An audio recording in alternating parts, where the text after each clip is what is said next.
কেমন আছো সবাই? হ্যাঁ, আচ্ছা, আমার সব গুড স্টুডেন্টরা সবাই চলে আসতেছে। হ্যাঁ, আরে আচ্ছা, ফ্রেন্ডদেরকে একটু মেনশন টেনশন করে দিও। যেহেতু চট্টগ্রামে প্রিপারেশন নিচ্ছ সবাই এবং ফ্রি ক্লাসগুলা তোমাদের ফ্রেন্ডদেরকে একটু মেনশন টেনশন করে দাও। সবাই আসো একটু। পরুপার কি বলে জানি এটা? পরুপর, আচ্ছা এটা কি বলে বলো তো দেখি? পরুপকার না? পরুপকার বলে না নাকি? এরকমই তো বলে। আচ্ছা, এনিওয়ে, তো সবাই একটু বন্ধু বান্ধবদেরকে একটু মেনশন টেনশন করে দাও যাতে সবাই ক্লাসটা করতে পারে এবং এই ক্লাস থেকে পুরো বেনিফিটটা নিতে পারে। আমি একটা জিনিস বুঝি না, তোমরা জানো অনেকেই যে আমি কিন্তু অসমিয়াম এর বায়োলজি ইনস্ট্রাক্টরটা হচ্ছে মেইন। বাট তারপর আমার কাছে মনে হয় যে তোমরা হয়তো বা আমাকে মানে বায়োলজির চেয়ে কেমিস্ট্রিতে বেশি দেখতে চাও। পোলাবান মানে ক্লাস লেট করছি কত মিনিট, 10 মিনিট পরে ঢুকছি ক্লাসে, তো পোলাবান মেসেজ দিতেছে ভাই কখন শুরু করবেন, কখন শুরু করবেন, ইনবক্সে মেসেজ দেয়, পেজে মেসেজ দেয়। তো মানে মনে হচ্ছে যে আমার বায়োলজি ক্লাস নিয়ে তোমাদের এত কনসার্ন না, যতটা না হচ্ছে তোমাদের কেমিস্ট্রি নিয়ে কনসার্ন। এনিওয়ে, হ্যাঁ, কনসার্ন থাকাটাই ভালো, এটা আমি পছন্দ করি। তোমরা আমাকে ক্লাসে দেখতে চাও, এই জন্য কষ্ট করে হলো ক্লাসগুলো নেই। সারা রাত তোমাদের জন্য কন্টেন্ট গুছাই, সারা রাত। গতকালকে রাতে হচ্ছে সারা রাত কাজ করছি, সকাল 9টায় ঘুমাইছি, ঘুমায় হচ্ছে 12টায় উঠছি। কালকে থেকে আমাদের পডকাস্ট শুরু তোমাদের কৃষির জন্য। কৃষি কেন এত ভালো একটা সাবজেক্ট, বা কৃষি বিশ্ববিদ্যালয় কেন ভালো, এই সংক্রান্ত একটা পডকাস্ট আমরা কালকে থেকে শুরু করব। তারপর স্পেশাল জিনিস কালকে, খুবই স্পেশাল, কালকে আসবে আমাদের সবচেয়ে স্পেশাল একজন গেস্ট। তোমরা জানো কে? তোমাদের মারুফ ভাই। তো তোমাদের মারুফ ভাইয়ের সাথে কালকে হচ্ছে আমাদের একটা সুন্দর একটা গাইডলাইন সেশন হবে রাত 10টায়। আশা করি 10টা বা 10:30টার দিকে হচ্ছে আমরা তোমাদের মারুফ ভাই ওদিক থেকে যুক্ত হবে, এদিক দিয়ে আমি হয়তো হোস্ট হিসেবে থাকবো। খুবই চমৎকার কিছু গাইডলাইন থাকবে। তোমরা যারা কৃষি গুচ্ছ রাজশাহী যে কোনো ভার্সিটি প্রিপারেশন নিতেছো, যেহেতু অবশ্যই তোমরা এখন ভার্সিটি ক্যান্ডিডেটস, সো সবাই মিলে একদম জয়েন করে ফেলবা কালকে সেশনটাতে। ভাইয়ারকে এমন ভাবে ধরবা যে ভাইয়ের থেকে যা যা স্ট্র্যাটেজি আছে তোমরা ভাইয়ের কাছে জিজ্ঞেস করো, ভাই আপনার কাছে কি কি স্ট্র্যাটেজি আছে সবগুলো আমাদেরকে দেন। আপনি যে এত জায়গায় টপ করছেন, বাকৃবিতে কৃষি গুচ্ছে থার্ড হয়েছেন, গুচ্ছে ফার্স্ট হয়েছেন, রাজশাহীতে ফার্স্ট হয়েছেন, জাবি ডিতে ফার্স্ট হয়েছেন, জাবি এতে সিক্সথ হয়েছেন, মেডিকেল আবার এমএনসি তে চান্স পাইছেন, এমআইএসটি তেও হয়েছেন, মানে ইঞ্জিনিয়ারিং ভার্সিটি মেডিকেল সব জায়গায় এত টপ পজিশন। আপনার কাছে আলাদিনের চারেকটা কি, ওইটা আমাদেরকে একটু দেন। তো ওইটা দায়িত্বটা তোমার, তোমাদের দায়িত্ব, তোমরা কতটা তার থেকে নিতে পারবা ইনশাল্লাহ। তো কালকে আমাদের ওই সেশনটা হবে, ঠিক আছে? আচ্ছা, দেখি সবাই মনে হয় চলে আসছে না?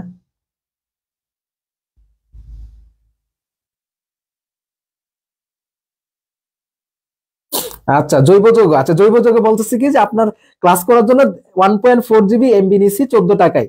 এই বলে কি 1.4 জিবি এমবি নাকি 14 টাকা? আমারে পাইলে দিও। আমি হচ্ছে ভাই ইন্টারনেট যখন কিনতে যাই, বুঝছো, আমি ইন্টারনেট কিনতে গেলে দেখি যে আমার ফোনে হচ্ছে তোমার 2 জিবি থাকে 68 টাকা, তারপর তোমার 4 জিবি থাকে একদিনের জন্য 64 টাকা। মানে আমার ফোনে কোনো অফারই পায় না। মাঝে মাঝে এমন হয় যে আমি ফ্রিতে নেট চালাচ্ছি। তোমরা হয়তো ভাবো যে আমি হয়তো বা মনে হয় মানে ফ্রিটি চালাই না, বাট আমি হচ্ছে কেমন হয় যে তোমার ফ্রিতেও নেট চালাই অনেক সময়। ওকে, তো আমরা কথা না বাড়িয়ে ক্লাসে চলে যাই। খুবই চমৎকার একটা ক্লাস হবে, দুইটা গুরুত্বপূর্ণ চ্যাপ্টার, চট্টগ্রাম বলো রাজশাহী বলো। একদম প্রথমে আমরা চট্টগ্রামের কোয়েশ্চন দেখবো, তারপর এগ্রি দেখবো, তারপর আমরা জিএসটি দেখবো। অর্থাৎ আমরা এখানে ট্রিপল, চট্টগ্রাম, কৃষি এবং কি কৃষি এবং হচ্ছে গুচ্ছ, এই তিনটা যত কোয়েশ্চন আছে আমরা অ্যানালাইসিস করবো। তোমরা হয়তো জানো বিশেষ করে চট্টগ্রাম এবং কৃষিতে হচ্ছে তোমার বিগত বছরের কোয়েশ্চন থেকে হিউজ অ্যামাউন্ট অফ কোয়েশ্চন তোমার কমন আসে, হিউজ। বিগত বছরের কোয়েশ্চেন যারা সলভ করতে পারবা ঠিক মতো, তারা আলহামদুলিল্লাহ বা ইনশাল্লাহ তোমরা অনেক কোয়েশ্চেন ইনশাল্লাহ এখান থেকে কমন পাবা। সেই জন্য তোমাদের চট্টগ্রামেরটা হচ্ছে কি মেইন ইম্পর্টেন্ট। আচ্ছা, দ্বিতীয় কথা হচ্ছে তোমরা বাংলা ইংরেজি নিয়ে প্রচুর হাইপ তুলতেছো যে ভাই বাংলা ইংরেজি দেন। এখন হচ্ছে আজকে থেকে আমাদের বাংলা ইংরেজি শুট শুরু হবে, কালকে থেকে তোমরা পাবা। ইভেন আমাদের বাংলা ইংরেজি হচ্ছে কি তোমার মাহির ভাই নিবে, আমি নিব, তোমার সাকিব ভাই নিবে। যেহেতু চট্টগ্রামের বাংলাটা বড় একটা সিলেবাস, বা এখানে 25টা মার্ক বাংলা এবং ইংরেজি মিলিয়ে, আমরা তিনজনে মিলে এখানে রেকর্ড গুলা দিব। এছাড়া তোমাদের ফাহিম ভাই ওই দিক থেকে দিব, মানে চারজনে মিলে তোমাদেরকে বাংলা এবং ইংরেজির জন্য একদম বস বানায় ফেলবো। সো আমার তো বায়োলজি কেমিস্ট্রি ক্লাস করছো, আমি চেষ্টা করবো বাংলা এবং ইংরেজি 2-4টা টপিকে তোমাদেরকে রেকর্ড ভিডিও দেওয়ার জন্য ইনশাল্লাহ, বুঝছো? আচ্ছা, অল কোয়েশ্চন সলভ করবো, অল কোয়েশ্চন, ঠিক আছে? আচ্ছা, তো ফ্রেন্ডদেরকে একটু মেনশন করে দাও। আর ক্লাসে যারা রেসপন্স করবা, আজকের ক্লাসে যে দুইজন সর্বোচ্চ রেসপন্স করবা, তাদেরকে আমাদের কৃষিগুচ্ছ পূর্ণাঙ্গ কোর্সে যে ফিটা আছে 1899 টাকা, মানে ডিসকাউন্টে, তাদেরকে ডাবল ডিসকাউন্ট দিয়ে আমরা 1499 টাকা এনরোল করে দিব। যারা আজকের ক্লাসে সর্বোচ্চ রেসপন্স করবা এবং কিছু ফ্রেন্ডদেরকে মেনশন করবো, আমরা এটাকে আমাদের যে সিটিও আছে মানে টেকনোলজিক্যাল অফিসার আছে তাকে আমরা দিব যে তুমি একটু দেখো কার রেসপন্সটা বেশি ছিল, মানে কে লং টাইম ক্লাস করছে, সর্বোচ্চ সব পুরা ক্লাসটা করছে, পাশাপাশি হচ্ছে যে বন্ধু বান্ধবদের একটু মেনশন করছে, একটা পরোপকার করছে, তাকে আমরা খুশি হয়ে এরকম দুইজনকে আমাদের কোর্সে মাত্র আরো এক্সট্রা 400 টাকা ডিসকাউন্টে ভর্তি করে দিব। ওকে, আচ্ছা সবাই আসছে সবাই। এনিওয়ে, তো আজকে আমরা ক্লাসটা করবো যে agri plus GST plus CU operation agri GST CU hunt. আচ্ছা, তো এই ক্লাস করবো আর আমাদের কৃষি গুচ্ছ এবং গুচ্ছের সবচেয়ে প্রিমিয়াম কোর্স স্টার 2.0 তে ভর্তি চলমান। ওকে, এটা তোমরা সবাই জানো। এনিওয়ে, তো চলো আমরা শুরু করি। প্রথমত আমরা পরিমাণগত রসায়ন দিয়ে শুরু করি। চাচা হেনা কোথায়? হেনা এখন অসমিয়ামে আছে। আচ্ছা, এনিওয়ে, ওকে, প্রথম কোয়েশ্চেন দেখো কোত্থেকে আসছে, আমি টাইপটা বলে দিব এবং এটা কোথায় আসছে, তোমার সিইউ তে আসছে, 23-24 আসছে। আচ্ছা, বোর্ডে আসছিল দেখা যায়। তাহলে কি বলা আছে দেখো, 250 ml ডেসিমোলার দ্রবণ তৈরিতে কি পরিমাণে দ্রব প্রয়োজন। আচ্ছা, এটা আসছে কোত্থেকে ভাই? মোলারিটি টাইপ থেকে আসছে। সো তোমরা যে কোনো জায়গায় এক্সাম দিতে যাও, পরিমাণগত চ্যাপ্টার থেকে যখন কোয়েশ্চেন করবে তখন তোমাদের মোলারিটি কিন্তু খুবই ইম্পর্টেন্ট, মানে মোলারিটি থেকে তোমাদের কোয়েশ্চেন আসে। এখন দেখো এই কোয়েশ্চেনটা যদি আমরা সলভ করি তাহলে আমরা কিভাবে সলভ করতে পারি? আমরা জানি মোলারিটি থেকে আমরা কি নির্ণয় করবো, এখানে মূলত তোমার পরিমাণ, কত পরিমাণ দ্রব প্রয়োজন মানে কি আমাদের বলছে কি আমরা ডাব্লিউটা বের করতে হবে। তো ডাব্লিউটা আমরা এখান থেকে বের করবো। চলো আমরা একটু দেখে ফেলি। আমরা জানি হচ্ছে কি মূলত S equal molarity, S equal কি জানি? ডাব্লিউ ডিভাইডেড এমভি জানি, তাই না? আচ্ছা, এখন এটা তো আমরা জানি, এখন আমরা একটু কনভার্ট করে ফেলি। কি আসতেছে? W equal S M V. Okay, তো এই জিনিসগুলো আমরা পাইলাম। এখন দেখো আমাদেরকে কি কি জিনিসগুলো দেওয়া আছে, আমরা সূত্র পেয়ে গেছি। এখন আমাদের জিনিসগুলো কি কি দেওয়া আছে সেটা একটু আমরা খেয়াল করে দেখি। প্রথমত দেখো আমাদের কি দেওয়া আছে, এখানে আয়তনটা দেওয়া আছে কত? ভি দেওয়া আছে। তাহলে ভি কত হবে বলতো? 250 ml। তো আমি তোমাদেরকে সাজেস্ট করি, অনেকে এই সূত্রের মধ্যে 1000 গুণ করো, আমি সাজেস্ট করি যে ওইটা না করে তোমরা বাইরে থেকে একদম 1000 দিয়ে ভাগ করে ফেলো। তাহলে 250 কে 1000 দিয়ে ভাগ করলে কত আসতেছে বলতো? 0.25 লিটার আসতেছে। ওকে, তাহলে আমরা আয়তন পেয়ে গেছি। এখন মোলারিটিটা কত হবে বলো? মোলারিটি এস ইকুয়াল কত হবে বলতো? 0.1 মোলার। তো আমরা মনে রাখবো যখন সেমি মোলার বলা থাকবে তখন 0.5 মোলার, যখন ডেসি মোলার বলা থাকবে তখন হচ্ছে 0.1 মোলার। এই দুইটা জিনিস একটু তোমরা মাথায় রাখবা। ক্লিয়ার? আচ্ছা, মাথায় যদি রাখো তাহলে এখন তুমি অঙ্ক করতে পারবা। তাহলে আমাদের এই জিনিসগুলো দেওয়া আছে এবং কি বলছে তোমার আণবিক ভর, ওই দ্রবের আণবিক ভর কত? 106। তাহলে আণবিক ভর এম ইকুয়াল কত দেওয়া আছে? 106 দেওয়া আছে। এখন চলো আমরা ভ্যালুগুলো জাস্ট বসাই দিব, তাহলে কিন্তু আমাদের হয়ে যাচ্ছে। দেখো এস কত দেওয়া আছে? 0.1 ইনটু এম কত দেওয়া আছে, এখানে আমাদেরকে 106 দেওয়া আছে, ইনটু ভি কত দেওয়া আছে? 0.25। সবকিছু তো করলাম, বাট ক্যালকুলেশনটা কি করব? এইটাই তো সমস্যা। ওকে, তোমাদেরকে আমি একটু বলে দেই ভাই, শুনো।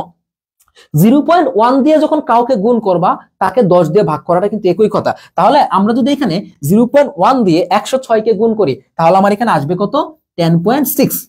ওকে, আচ্ছা, এখন 10.6 কে আমরা 0.25 দিয়ে ভাগ করব। কি দিয়ে ভাগ করব? 0.25 দিয়ে গুণ করব। এখন কাউকে যখন আমরা 0.25 দিয়ে গুণ করি তাকে আমাদের 4 দিয়ে ভাগ করা কিন্তু একই হিসাব। তাহলে আমরা কি করব? এই 10.6 কে আমরা কি দিয়ে ভাগ করব? 4 দিয়ে ভাগ করব। ওকে, আচ্ছা, তাহলে চলো আমরা একটু দেখে নেই 4 দিয়ে আমরা 10.6 কে কিভাবে ভাগ করতে পারি। আমরা তো আর 10.6 কে ভাগ করব না, আমরা ভাগ করব হচ্ছে কি 106 কে ভাগ করব। তাহলে 106 কে যদি আমি 4 দিয়ে ভাগ করি কত আসে? 4 25 100। তাহলে কি 4 25 100 আসতেছে। তাহলে আরো কত থাকে? 6 থাকে, আরো একবার যাচ্ছে না? তার মানে কি 4 26 কত? 104। তার মানে কি তোমার দেখো এখানে 26 আসতেছে, মানে 26 হচ্ছে একটু বেশি আসবে আর কি। তাহলে 26 আসতেছে। এখন আমরা এখানে বসাইতে পারি কি যে তোমার 2.6। সো দেখো তো ভাইয়া 2.6 এর চেয়ে কি কম হবে না বেশি হবে? এটাও ফ্যাক্ট। তাহলে 2.6 এর চেয়ে একটু বেশি হবে, তার মানে আমাদের आंसर কত আসতেছে? 2.65। সো আমি জানি তোমরা সূত্র সবাই জানো ভাই, সূত্র সবাই জানো, সূত্র এটা সবাই জানো, বাট ফ্যাক্ট হচ্ছে কি তোমার এখানে ক্যালকুলেশনটা ফ্যাক্ট। দুইটা জিনিস বললাম, 0.1 দিয়ে কাউকে গুণ করা ভাগ করা একই কথা, গুণ করা যে কথা 10 দিয়ে ভাগ করা একই কথা। তো আমরা যখন এটা দিয়ে এটাকে গুণ করলাম তখন কি আমরা এটা 4 দিয়ে ভাগ করার মতোই হয়ে গেছে, মানে তোমার 10 দিয়ে ভাগ করার মতো হয়ে গেছে। তাহলে কত আসছে? 10.6। এখন 10.6 কে আমরা যখন 0.25 দিয়ে গুণ করব, এটা গুণ করা যে কথা 4 দিয়ে ভাগ করা একই কথা। তাহলে আমরা যেটা করলাম 10.6 কে তো আমরা ভাগ করতে পারতেছি না, ক্যালকুলেটর নাই। যদিও তোমরা চবিতে ক্যালকুলেটর পাবা, তো ওটা তো ভিন্ন কথা, আমি ক্যালকুলেটরটা ছাড়াই শেখাচ্ছি যেটা তোমাদের জন্য বেশি ইফেক্টিভ হবে। দেন আসো এটাকে যখন আমরা ভাগ করি, আমরা 106 কে ভাগ করলে কত আসে? 26 এর চেয়ে বেশি আসে। দ্যাটস আমরা কত দিলাম? 2.65 ধরলাম। এক্সাক্ট ভ্যালুটা আমরা নির্ণয় করার দরকার নেই। আচ্ছা, পরবর্তীতে চলো আমরা যদি নেক্সট ইতে চলে যাই, নেক্সট কোশ্চেন। তাহলে আশা করি এখান থেকে একটা তোমরা কনসেপ্ট শিখে গেছো। সো কোশ্চেন সলভ মানে কি তোমার এখানে কনসেপ্টটা মাথায় ধরতে হবে, শুধু উত্তর দেখলে হবে না। পরবর্তী কোশ্চেন দেখো ভাই কি বলা আছে। আচ্ছা দেখো, এসটিপি তে কোন গ্যাসের 1 লিটারে বিদ্যমান অণু সংখ্যা কত? এসটিপিতে কোন গ্যাসের 1 লিটারে বিদ্যমান অণুর সংখ্যা কত? গ্যাসের আণবিক ভর দেওয়া আছে 32। তাহলে বলছে কি এসটিপিতে কোন গ্যাসের 1 লিটারে বিদ্যমান অণুর সংখ্যা কত? তাহলে আমাদের এখানে কি করতে কোথায় যাইতে হবে? আমাকে কি দেওয়া আছে এখানে বলো তো দেখি, আয়তন দেওয়া আছে, আয়তন। তো আয়তন থেকে আমরা কোথায় যাব? প্রথমত আমরা মোলে যাব, তারপর মোল থেকে আমরা কোথায় যাব বলো তো দেখি, আমরা অণু সংখ্যাতে যাব। আচ্ছা চলো তো দেখি আমরা তাহলে কি পাচ্ছি এখানে, আয়তন। আয়তন আমাদের কত দেওয়া আছে এখানে? 1 লিটার দেওয়া আছে। তাহলে মনে রাখবা আয়তন থেকে যখন আমরা মোল সংখ্যায় যাই তখন আমরা কি দিয়ে ভাগ করি বলো তো দেখি, 22.4 দিয়ে ভাগ করি। আচ্ছা এরপর যখন আমরা অণুর সংখ্যায় যাব তখন আমরা কি করব, 6.02 ইনটু 10⁻23 দিয়ে গুণ করব। এখন চলো আমাদের মেইন জিনিস হচ্ছে কি ক্যালকুলেশনে। যদিও তোমাদের চট্টগ্রামে জিনিসটা আসছে, বা চট্টগ্রামে তো তোমরা নরমালি পারবা, বা চট্টগ্রাম ছাড়া তোমরা কিভাবে আসলে এটাকে তুমি হ্যান্ড ক্যালকুলেশন করবে সেটা একটু দেখাই। তোমরা একটু খেয়াল করে দেখো, আমরা নরমালি কি পাই, আমরা এখানে 0.2.4 এগুলো আমরা কাটতে দিলাম, এগুলো কাটলো আমাদের সমস্যা নেই। তাহলে চিন্তা করো আমি 6 দিয়ে কিভাবে 2 into 2 কে ভাগ করতে পারি, কত, 3×18 4×6 = 24। তার মানে আমি যদি 4 দিয়ে ভাগ করি তাহলে 24 হয়ে যায়, একটু বেশি হয়ে যায়। তাহলে 4 এর চেয়ে একটু কম হবে, তাহলে কত ধরতে পারি আমরা? 3.8 ধরলাম। তাহলে আমরা এখানে কত ধরলাম, যে 3.8 ধরে ফেললাম। ওকে 3.8 ধরলে তো আমরা এটাকে করতে পারতেছি না, চলো আমরা এখানে একটা বেস্ট যেটা এখানে আমরা 4 ধরে ফেলি, 4×6 = 24 আমরা এরকমই ধরে ফেললাম। এখন 1 কে যদি 4 দিয়ে ভাগ করি তাহলে কত আসতেছে, 0.25 ইনটু 10⁻23। তার মানে কি এখানে আসতেছে আমার আলটিমেটলি 2.5 ইনটু 10⁻22। তাহলে কত আসতেছে 2.5। এখন দেখো তো 2.5 ইনটু 10⁻22 কোথায় আছে? এই ঘ নাম্বারে আছে, এই ঘ নাম্বারে আছে। মেইন কথা হচ্ছে কি, আমি জানি তোমরা সূত্র এগুলো সবাই পারো, বাট মেইন জিনিস হচ্ছে কি ক্যালকুলেশন। আমি তো এখানে শুধু চবির জন্য করাচ্ছি না, চবিতে 23-24 আসছে, তো চবিতে যারা যাবা তারা তো জাস্ট ক্যালকুলেটর ইনপুট দিলে হয়ে যাচ্ছে। বাট ক্যালকুলেটর যদি না থাকে, তুমি যখন কৃষিতে দিবা, গুচ্ছতে দিবা, তখন যদি এই কোশ্চেনটা আসে তুমি কিভাবে অ্যান্সারটা করবা? সো আমি যেটা বললাম, তুমি সহজভাবে ক্যালকুলেশন গুলো করবা। দেখছো এখানে যখন মানগুলো দেওয়া আছে, একটার সাথে কিন্তু আরেকটা ভালোই পার্থক্য আছে। তো মানের যেহেতু পার্থক্য আছে, তুমি কাছাকাছি ভ্যালু গুলো তৈরি করে তুমি কি করবা, এখান থেকে অ্যান্সারটা বের করতে পারো। ওকে এই পোলাপান এত কম কেন? হ্যাঁ বলো এত কম কেন? এরপর আসো, নিচের কোনটিতে সর্বোচ্চ সংখ্যক পরমাণু রয়েছে? আচ্ছা খুবই ইম্পর্টেন্ট। তার মানে এটা আসছে কোত্থেকে, আমাদের মোল সংখ্যা টাইপ থেকে আসছে। সো মোল সংখ্যা টাইপ থেকে ভালোই কোশ্চেন আসে। এখন যখন তোমার সর্বোচ্চ সংখ্যক পরমাণু থাকবে কিনা এটা বলা থাকবে, তখন আসলে তোমাকে কি দেওয়া আছে এখানে, 1 গ্রাম, এটা দেওয়া আছে কি 1 গ্রাম, এটা দেওয়া আছে কি 1 গ্রাম। তাহলে সবগুলোর যখন ভর সমান, তার মানে কি বলতেছি, সবগুলা যখন ভরটা তোমার কি দেওয়া থাকবে, সমান দেওয়া থাকবে, এটা কি যৌগের ভর, এটা হচ্ছে কি সবগুলো যৌগের ভর। তাহলে সবগুলো যৌগের ভর যখন সমান দেওয়া থাকবে, তখন তুমি চিন্তা করবা যে কার আণবিক ভর কম। যখন যৌগের ভর সমান তখন দেখবা হচ্ছে কি কার আণবিক ভর কম, কার আণবিক ভরটা কম আছে, তখন হচ্ছে কি তোমার এখানে সর্বোচ্চ সংখ্যক পরমাণু থাকবে। তাহলে দেখো প্রোপেন, প্রোপেন মানে কি, আমরা যদি দেখি এখানে তোমার C3, তারপর হচ্ছে কি H8, তাই না, C3H8। তাহলে দেখো তো 3টা কার্বনের ভর কত, আমরা জানি কি 3টা কার্বনের ভর 3×36 প্লাস 8, তাহলে কত আসতেছে 44 আসতেছে। নাইট্রোজেন দেখো তো, নাইট্রোজেনের ক্ষেত্রে কত, N2, N2 মানে কত, এখানে আমরা পাচ্ছি কত 28। এরপর আসো ওয়াটার, পানির ভর কত, আমরা জানি কি 18 গ্রাম। সিলভার, সিলভারটা এখানে আরো বেশি, সিলভার মনে হয় সম্ভবত তোমার 107 পয়েন্ট সামথিং। তাহলে দেখো ভাইয়া আমরা বলতে পারতেছি কি যার ভরটা কম, এখানে কার ভরটা কম, পানির ভরটা কম। আমাদের কার ভরটা কম, এখানে পানির ভরটা কম। ওয়াটারের ভর কত, H2O, অক্সিজেনের কত 16 আর কত তোমার দেখছো 16 আর 2 18। তার মানে কি এখানে গ হচ্ছে 3-এর এ কে দেখাচ্ছে, 3-এর এ কেন, আমাদের বলছে কি সর্বোচ্চ সংখ্যক পরমাণু রয়েছে কার, সর্বোচ্চ 3-এর সি, 3-এর সি, 3-এর সি হবে।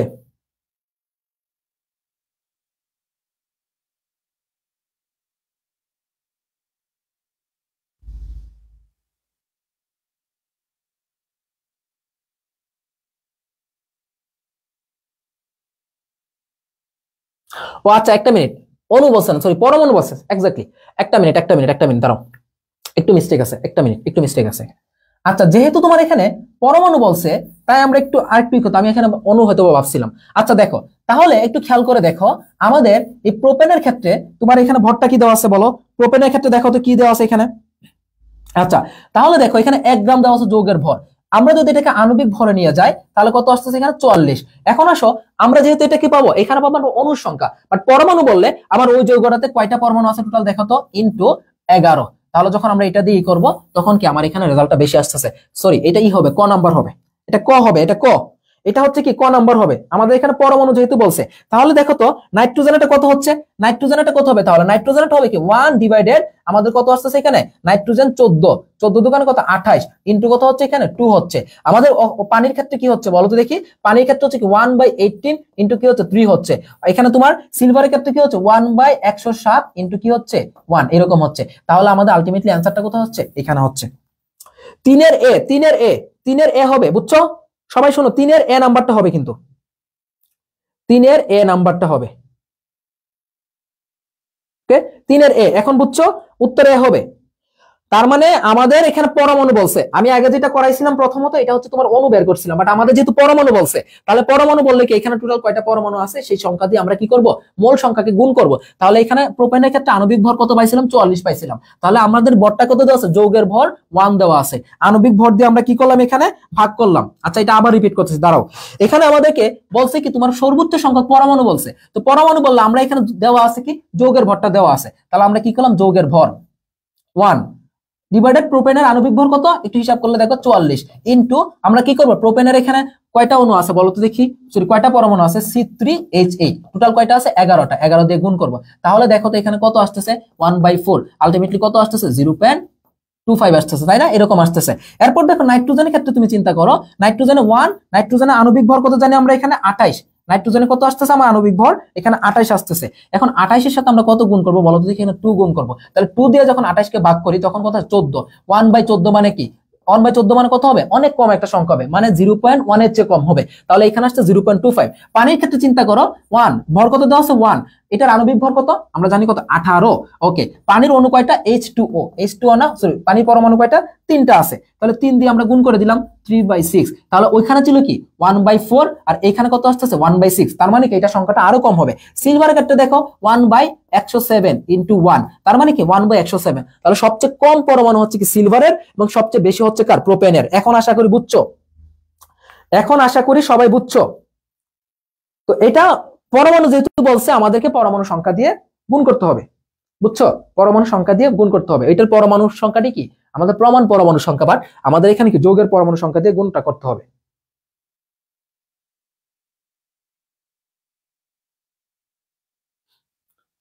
আচ্ছা আমরা একটা কাজ করবো না, নেক্সট একটা ইউটিউবে আমরা একটা লাইভ ক্লাস নিব না, হ্যাঁ নাকি বলো? অনেকে আছে যারা তোমার ফেসবুকে লাইভ ক্লাস হয়তো অনেক সময় করা হয় না, তো আমরা কি করবো ইউটিউবে একটা লাইভ ক্লাস নিব। সবাই কি বুঝছো? এটা ক্লিয়ার? এটা ক্লিয়ার কিনা বলো, এখন ক্লিয়ার কিনা? একটু কনসেপচুয়াল। আচ্ছা রাহাত বুঝছে, বাকিরা বুঝছো? রাহাত বুঝেছে, বাকিদের বলো একটু রেসপন্স করবা। আমি চাই তোমাদের সাথে যেন লাইভ ক্লাসগুলো আমি খুব ইন্টারেকশনে বা ইন্টারেক্টিভ ওয়েতে আমি নিতে পারি। হ্যাঁ সিলভার 107 108 নিতে পারো, এটা 107.9 এরকম 108 নিও, তাহলে 108 নিলেই হবে, 108 নিলেই হবে। আচ্ছা আমরা ফেসবুক থেকে আমরা ই করবো না, ইউটিউবে লাইভ ক্লাস দিব, সমস্যা নাই, বুঝছো? আচ্ছা ভেরি গুড মাশাআল্লাহ, তাহলে সবাই বুঝছো।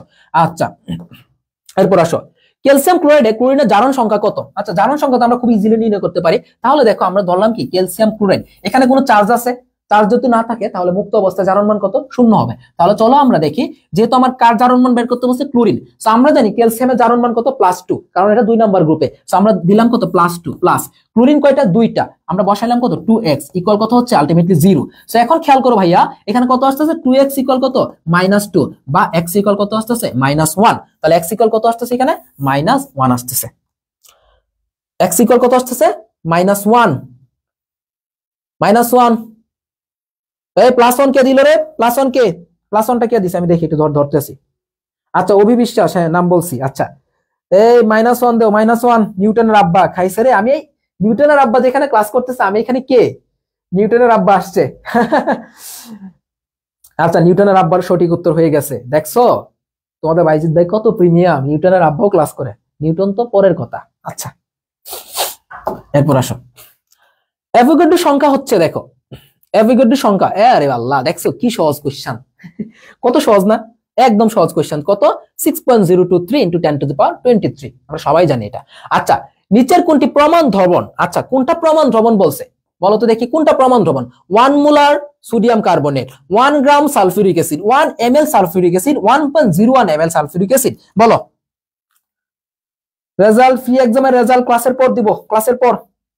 মাশাআল্লাহ প্রায় আজকে মনে ফ্রি এক্সাম দিচ্ছে প্রায় 1000-এর মতো পোলাবান, বিশাল অবস্থা। তোমাদেরকে কি আলাদা একটা গ্রুপ খুলে দিব নাকি বলো তো? তোমাদের চবির জন্য আমরা চবির জন্য কি আলাদা একটা গ্রুপ খুলে দিব? তাহলে হচ্ছে ওখানে তোমাদের চবি স্পেশাল সাজেশন দেওয়া বা সবকিছু আমরা এখানে প্রোভাইড করলাম, কেমন হয় বলো তো? এটা ফেসবুকে একটা গ্রুপ খুলে দিলাম, ওখানে আমাদের ক্লাস টাস রেকর্ড ক্লাস যা কিছু আছে সবকিছু আমরা ওখানে দিয়ে দিলাম। আচ্ছা, সবাই জানি তাহলে প্রমাণ দ্রবণ মানে কি? 1 মোলার। যেই দ্রবণে প্রমাণ মানে কি?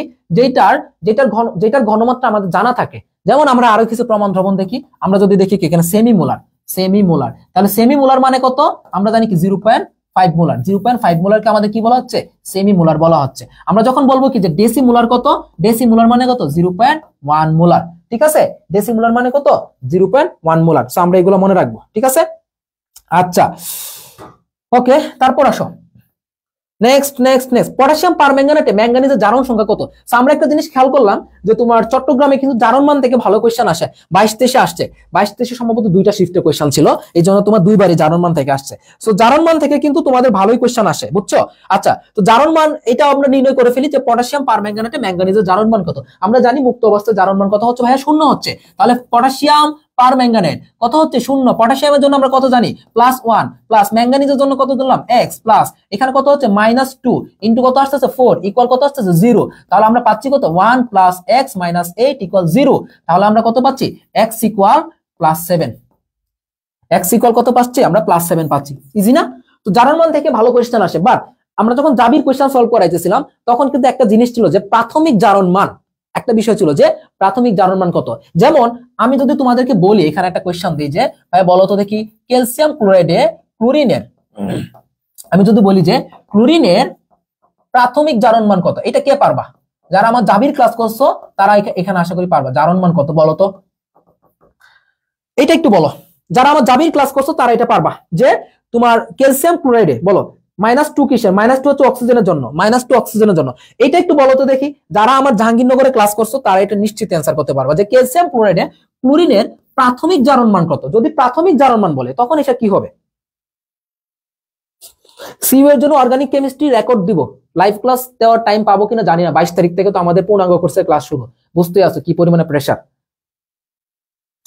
এইটার ক্লোরিনের প্রাথমিক জারণ মান কত বলো? এই কোশ্চেনটা, এটা একটু রেসপন্স করো তো, বলো বলো বলো। -2 মায়াদা শ্রাবণী -2। সি এনিমন প্রাথমিক জারণ মান কেমনে করে? আচ্ছা দেখো, প্রাথমিক জারণ মানটা কিভাবে নির্ণয় করবো যদি কখনো চলে আসে। তো আমরা দেখো এখানে যদি খেয়াল করি, তোমরা দেখো কি আসতেছে। ক্যালসিয়ামের জন্য কত? আমরা জানি কি +2। আচ্ছা, প্লাস ক্লোরিনের জন্য কত দিলাম? 2x। তাহলে কত হচ্ছে? 0 হচ্ছে। তাহলে আমরা পাচ্ছি কত? 2x = -2। এখন আমরা যখন ফাইনাল জারণ মান নির্ণয় করি তখন আমরা ডিরেক্ট x টা একদম নিয়ে যাই, মানে x পর্যন্ত চলে যায়। তাহলে ফাইনাল যখন বললাম, যদি আমি বলি যে তোমাকে নরমালি ফাইনাল জারণ মান বা নরমাল জারণ মান কত, তখন হচ্ছে কত? x = -1 হয়। বাট প্রাথমিক জারণ মান বললে তুমি এখানে x টাকে বের করবে না, x এর সহগ সহ ধরবা। x এর সহগ সহ যে জারণ মানটা পাবা সেটা হচ্ছে কি প্রাথমিক অবস্থায় জারণ মান। তাহলে বুঝছো, যদি কখনো প্রাথমিক জারণ মান দেয় তখন হচ্ছে কি তোমাদের এই জিনিসগুলো একটু খেয়াল করে নিবা। আশা করি এখন বুঝছো। তো আমি তোমাদেরকে প্রাথমিক জারণ মানের কনসেপ্টটা তোমাদেরকে বুঝিয়ে দিতে পারলাম। নেক্সট কোশ্চেন আসো, ম্যাগনেসিয়াম ক্লোরাইডে ক্লোরিনের জারণ সংখ্যা কত? সিইউ তে আসছে 22-23, এটা তোমরা সবাই পারবা। সেম জিনিস ক্যালসিয়াম ক্লোরাইডের মতোই, এটা পারবা। এখন আসো নতুন আরেকটা কনসেপ্ট, সেটা হচ্ছে কি তোমরা কোনটা জারণ বিজারণ বিক্রিয়া, এই জিনিসটা আসলে তোমরা কিভাবে চিনবা। দেখো, জারণ বিজারণ বিক্রিয়া বলতে কোনটা বোঝায়? যেখানে জারণ মানে পরিবর্তন হবে, যেখানে কি হবে? জারণ মানে পরিবর্তন হবে। তো দেখি তো আমরা এখানে কোথায় জারণ মানে পরিবর্তন হচ্ছে। আচ্ছা, একটু খেয়াল করে দেখো, আমরা যদি এখানে জারণ মানে চেঞ্জটা একটু দেখি। হ্যাঁ, বুঝছো এটা? আচ্ছা, বুঝছো সবাই, গুড। ওকে, একটু খেয়াল করে দেখো, আমরা এখানে ফ্লুরিনের জারণ মান কত? -1। ঠিক আছে, এখানে দেখো তো ফ্লুরিনের জারণ মান কত হচ্ছে? -1 হচ্ছে। আচ্ছা, আর পটাশিয়ামের ক্ষেত্রে কত হচ্ছে? +1 হচ্ছে। ওকে, ঠিক আছে, তাহলে পটাশিয়ামের কত? +1। ওকে, তাহলে এখানে দেখো পটাশিয়ামের জারণ মান কত হবে? এখানে তোমার পানির জারণ মান কত, মানে অক্সিজেনের জারণ মান কত? -2। হাইড্রোজেনের কত? +1। এখানেও +1। তাহলে পটাশিয়ামের কত হবে? +1। তাহলে এখানেও কি পটাশিয়ামের +1 থাকতেছে। আর অক্সিজেনের ক্ষেত্রে এখানে দেখো, এখানেও -2, আর হাইড্রোজেনের ক্ষেত্রে এখানে +1, দুইটা হাইড্রোজেন মিলে কি এখানে +2। জিনিসটা বুঝছো? মানে আমাদেরকে দেখতে হবে কোথায় জারণ মানে চেঞ্জ হচ্ছে। তাহলে এখানে কিন্তু জারণ মানে চেঞ্জ হয় নাই, তার মানে কি এটা জারণ বিজারণ বিক্রিয়া না। এখানে ক্ষেত্রে দেখো, এখানে সোডিয়ামের জারণ মান কত? +1, ক্লোরিনে কত? -1।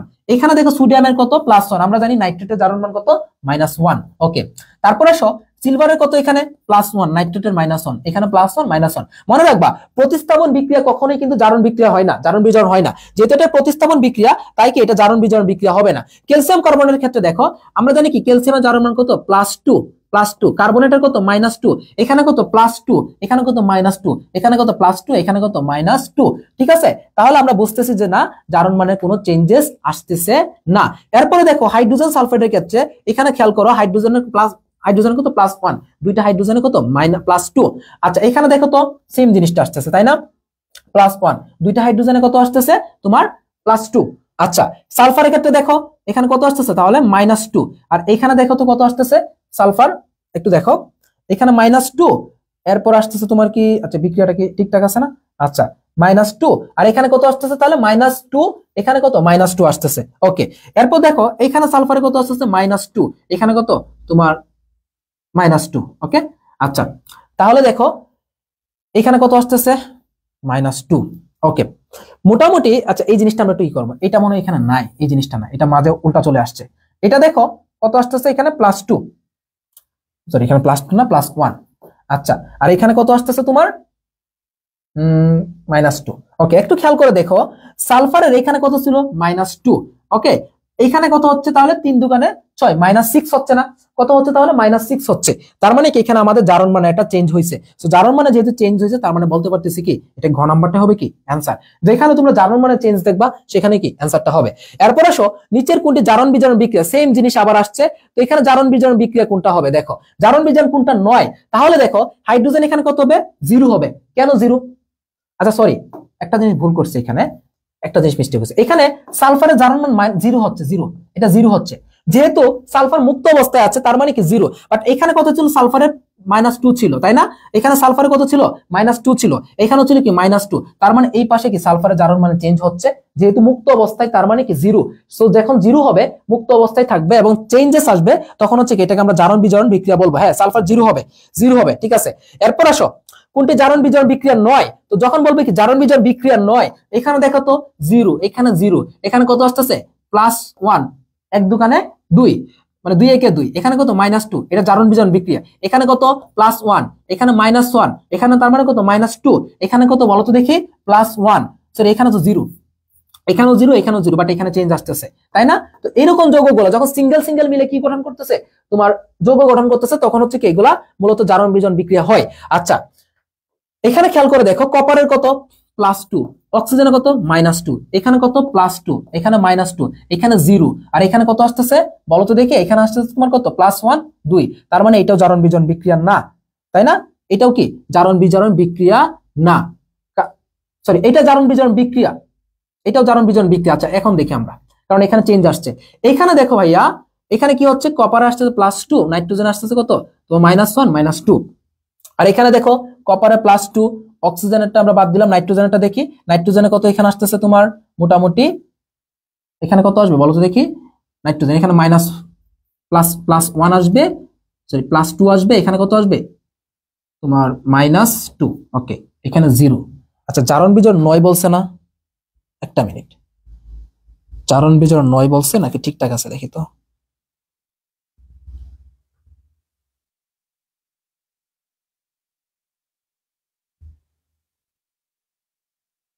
আচ্ছা একটা মিনিট আমাদের একটু উপরে যায়। আচ্ছা এটাতে দেখো মেইনলি দেখো এখানে কি ঘটতেছে আমাদের এইটাতে দেখতে হবে। হ্যাঁ তো এখানে আমরা জাস্ট এইটা আর এটার মধ্যে দেখলে হচ্ছে, হাইড্রোজেনটা আমরা না নিলেও হবে।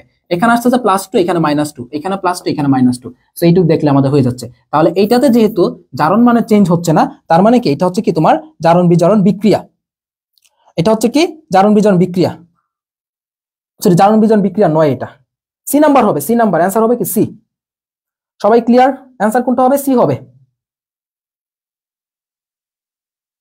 হ্যাঁ বিক্রিয়ক উৎপাদ একই, এজন্য গ হচ্ছে রাইট। এরপর আসো জারণ জারণ প্রক্রিয়া বলতে কি বোঝায়, তো জারণ মানে কি ইলেকট্রনের বর্জন, জারণ মানে কি ইলেকট্রন বর্জন, জারণ মানে কি বলতো দেখি, জারণ মানে কি হয় ইলেকট্রনের বর্জন হয় বা ইলেকট্রনের ত্যাগ হয়, জারণ মানে কি ইলেকট্রনের বর্জন, মনে রাখবা জারণ মানে কি ইলেকট্রনের বর্জন, আর ইলেকট্রন গ্রহণ মানে কি বিজারণ, ইলেকট্রন গ্রহণ মানে কি বিজারণ, তাহলে জারণ মানে কি ইলেকট্রনের বর্জন আর ইলেকট্রন গ্রহণ মানে কি বিজারণ। তাহলে জারণ বিজারণ থেকে এটা কত সালে আসছে, সিইউ তে 22-23 আসছে এটা। আচ্ছা সিইউ এর জন্য আলাদা গ্রুপ খুলতেছে, দাঁড়াও এরপর আসো, মিথাইল অরেঞ্জ হলো কি? আমরা সবাই মনে রাখবো মিথাইল অরেঞ্জ কি বলো তো দেখি? দুর্বল জৈব অ্যাসিড নাকি দুর্বল জৈব ক্ষার? বলো। দুর্বল হবে এটা ঠিক, বাট এটা কি দুর্বল জৈব অ্যাসিড নাকি দুর্বল জৈব ক্ষার? বলো। মিথাইল অরেঞ্জ হচ্ছে কি এখানে? বলো। মিথাইল অরেঞ্জ হচ্ছে এখানে একটা দুর্বল জৈব ক্ষার হবে, দুর্বল একটা জৈব ক্ষার। ওকে, এই অ্যাসিড দিল কে?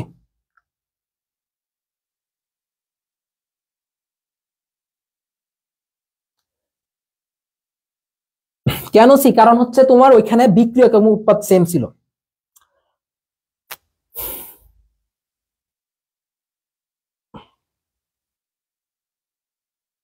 মিথাইল অরেঞ্জ কোনটা কেন?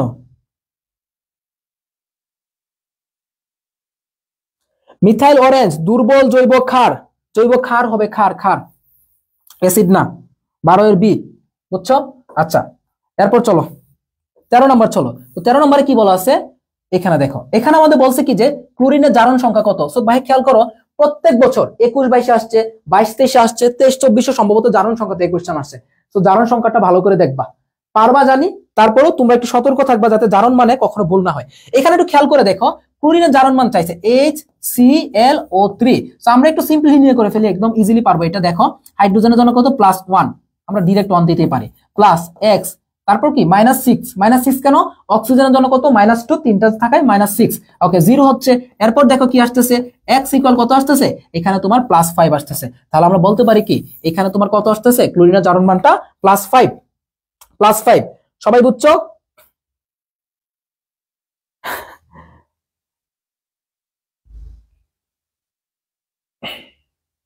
+5। হুম, আচ্ছা, আগেরটা তো আসলে বোঝানোর কিছু নাই, মুখস্থ জিনিস এগুলো। Methyl orange. ওকে, জারক বিজারকের উদাহরণ জোড়া কোনটি? জারক বিজারকের উদাহরণ জোড়া কোনটি? বলো, এটা অ্যান্সার করো। জারক বিজারকের উদাহরণ জোড়া কোনটা? বলো, এটা অ্যান্সার করো। 14 নম্বরটা কোনটা? জারক এবং বিজারকের উদাহরণ জোড়া। বলো, আমি তোমাদের একটু কমেন্ট গুলো দেখি। জারক বিজারকের উদাহরণ জোড়া কোনটি?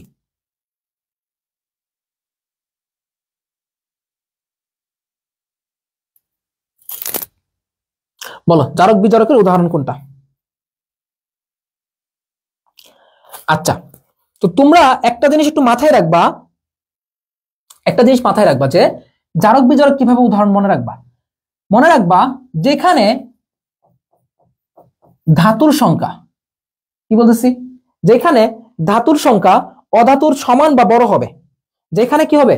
ধাতুর সংখ্যা অধাতুর সমান বা বড় হবে, অধাতুর সংখ্যার চেয়ে সমান অথবা বেশি হবে, তখন সেটা হচ্ছে কি বিজারক বলা হয়, সেটা বিজারক। ঠিক আছে? আচ্ছা, এখানে দেখো পটাশিয়াম কি আছে? বলো, পটাশিয়াম কয়টা ধাতু? একটা। ম্যাঙ্গানিজ ধাতু একটা। তার মানে কি এখানে ধাতু কয়টা? দুইটা। অধাতু কয়টা? চারটা। তাহলে এখানে দেখো এই পটাশিয়াম পারম্যাঙ্গানেটের ক্ষেত্রে ধাতুর সংখ্যা কি অধাতুর চেয়ে কম না? মোট কথা হচ্ছে কি যখন ধাতুর সংখ্যা অধাতুর চেয়ে কম হবে তখন সেটা হবে কি জারক। তাহলে আমরা খুব সিম্পলি বলতে পারি যে এটা হচ্ছে কি একটা জারক। পটাশিয়াম আয়োডের ক্ষেত্রে চিন্তা করো, পটাশিয়াম কি একটা ধাতু, আয়োডিন কি একটা অধাতু। তাহলে আমরা কি বলছি, ধাতুর সংখ্যা যদি অধাতুর সমানও হয় অথবা বেশিও হয় তখন হচ্ছে কি এটা আমাদের বিজারক। তাহলে আমরা বলতে পারি যেহেতু এটা সমান আছে তার মানে কি এটা হচ্ছে কি একটা বিজারক, এটা হচ্ছে কি একটা বিজারক হবে, এটা হচ্ছে কি একটা বিজারক। এটা কি বিজারক, বুঝছো? সবাই বুঝছো? তার মানে কি এটা আমাদের প্রথমটা বিজারক হচ্ছে। এটা কি হচ্ছে বলতো? Potassium dichromate. তো পটাশিয়াম ডাইক্রোমেটের ক্ষেত্রে দেখো এখানে তোমার পটাশিয়াম কয়টা? দুইটা। ধাতু কয়টা? দুইটা প্লাস দুইটা, চারটা। তাহলে ধাতু কয়টা? চারটা। তাহলে এটা কার থেকে কম? অধাতুর চেয়ে কি কম হচ্ছে। তার মানে কি ধাতুর সংখ্যা অধাতুর চেয়ে কম হলে এটা কি হচ্ছে? একটা জারক হচ্ছে। ওকে, এটা কি হচ্ছে? একটা জারক হচ্ছে। সিমিলারলি এখানেও চিন্তা করো, ধাতু একটা, অধাতু পাঁচটা, তার মানে কি এটা একটা জারক। সো শর্ট ট্রিক্স হচ্ছে যখন দেখবা ধাতুর সংখ্যা অধাতুর চেয়ে বেশি বা সমান তখন এটা হচ্ছে কি তোমার সাধারণত বিজারক। এটা হচ্ছে কি তোমাদের জন্য শর্টকাট, এটা হচ্ছে কি শর্টকাট। ওকে, পরবর্তীতে আসো কোনটি প্রাইমারি প্রমাণ বস্তু। আচ্ছা, এখানে উত্তরটা দেওয়া নাই, তো আমরা একটু মনে রাখবো প্রাইমারি প্রমাণ বস্তু বলতে কাদেরকে বোঝাবো? যাদের মধ্যে কি আছে? সি আছে। যেমন আমরা বলতে পারি কি পটাশিয়াম ডাইক্রোমেট। আচ্ছা,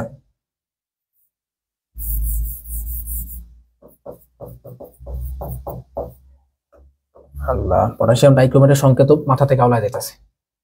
K2Cr2O7 পটাশিয়াম ডাইক্রোমেট। হ্যাঁ, আমরা এটা বলতে পারি, আমরা বলতে পারি কি সোডিয়াম কার্বনেট।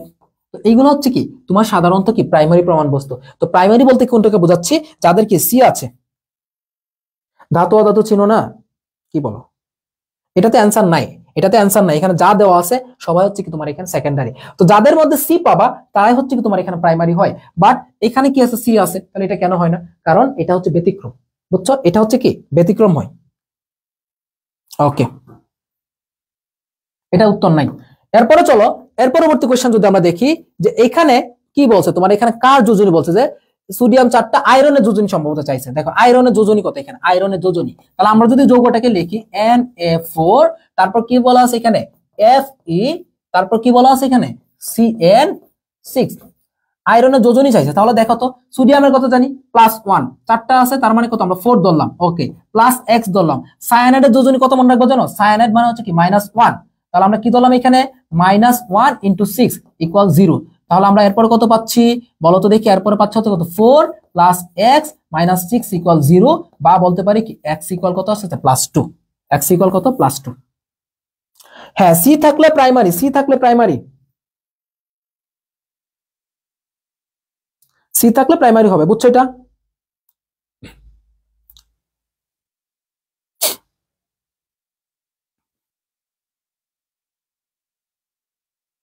ওকে, একদম ইজি কোয়েশ্চেন, একদম ইজি।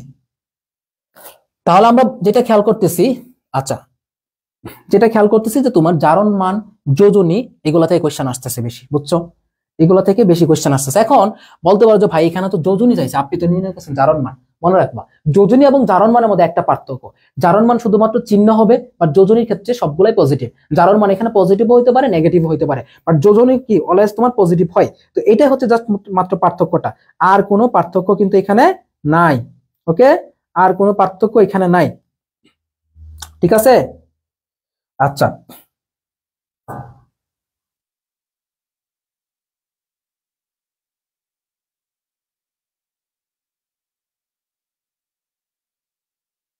আচ্ছা এরপরে দেখি। ওকে, এরপরে দেখো পটাশিয়াম ডাইক্রোমেট। হ্যাঁ, আচ্ছা পরে কোশ্চেন কি আছে যে পটাশিয়াম ডাইক্রোমেটের, আচ্ছা আমরা মনে একটা স্কিপ হয়ে গেছে না, আমরা 17তে ছিলাম না, 16তে ছিলাম।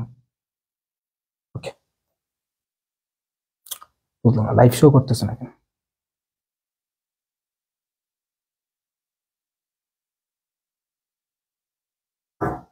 ওকে দেখো,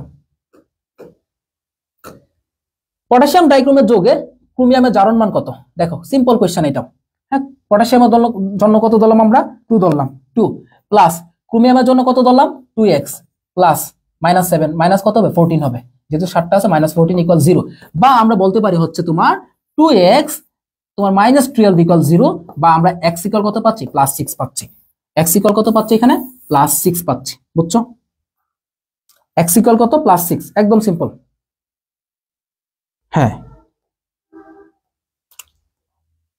এরপর আসো আমাদের গণনা থেকে একটা কোয়েশ্চেন আসছে। এনিওয়ে, তো আমাদের অপশনগুলো এখানে খুবই ভেঙে ভেঙে গেছে, তো আমরা একটু দেখি। একটা স্কিপ হয়ে গেছে, আচ্ছা দাঁড়াও দেখি তো কোনটা।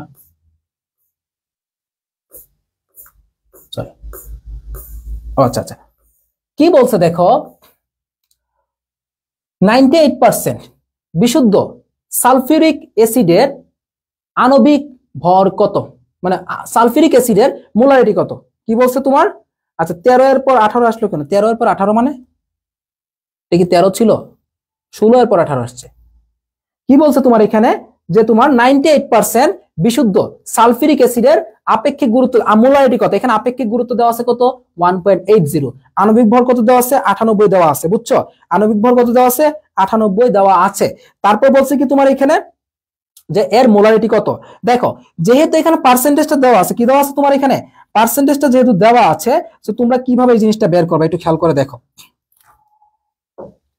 এটা বের করার সূত্র হচ্ছে, দেখো তোমরা মনে রাখবা এখানে যখন এটা আপেক্ষিক গুরুত্ব দেওয়া থাকবে আর যখন পার্সেন্টেজ দেওয়া থাকবে তখন মোলারিটি, তখন তোমরা মনে রাখবা যে মোলারিটি এস, এস ইকুয়াল কি দেওয়া তোমরা নির্ণয় করবা। দেখো তখন এস ইকুয়াল হচ্ছে কি তোমরা পার্সেন্টেজ। দেখো তাহলে পার্সেন্ট থেকে যখন আমরা মোলারিটিতে যাই তখন আমরা কি করি বলো তো দেখি, 10 ইন্টু পার্সেন্ট ডিভাইডেড কি আণবিক ভর, এটা নির্ণয় করি না, 10 ইন্টু পার্সেন্ট ডিভাইডেড কি আণবিক ভর, এই জিনিসটা নির্ণয় করি। তাহলে দেখো আমরা এখানে যেটা করব 10 ইন্টু পার্সেন্ট দিব, পার্সেন্টটা কত আছে 98। আচ্ছা, সাথে যেটা করব তোমাকে যে আপেক্ষিক গুরুত্বটা দেওয়া থাকবে সেই আপেক্ষিক গুরুত্বটা জাস্ট কি করবা, গুণ করে দিবা।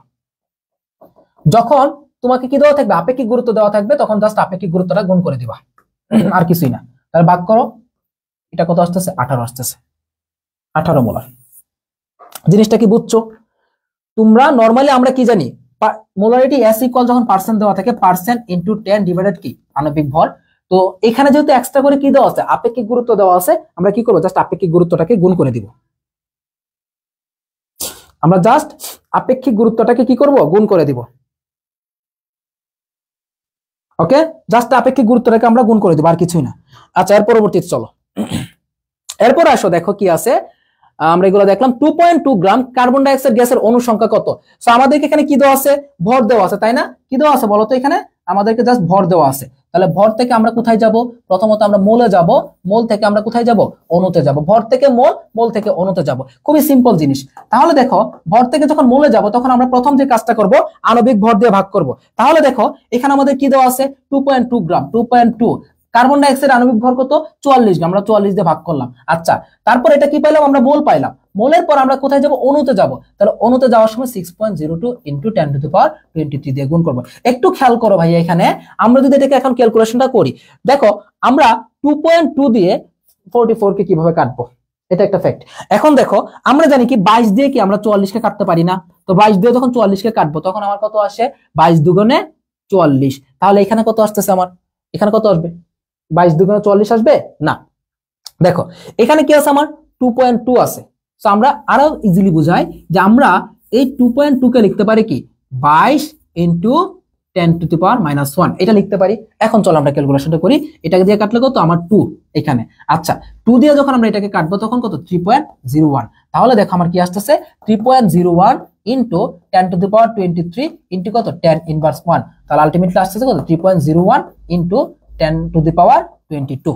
3.01 ইনটু কত 10 টু দি পাওয়ার 22। এই যে খ নাম্বার, খ নাম্বারটা আসতেছে। আচ্ছা, এরকম ইজি কোশ্চেন কি হবে আমাদের ভাই? এগুলো তো চট্টগ্রামের কোশ্চেন, এগুলাই তো আসবে।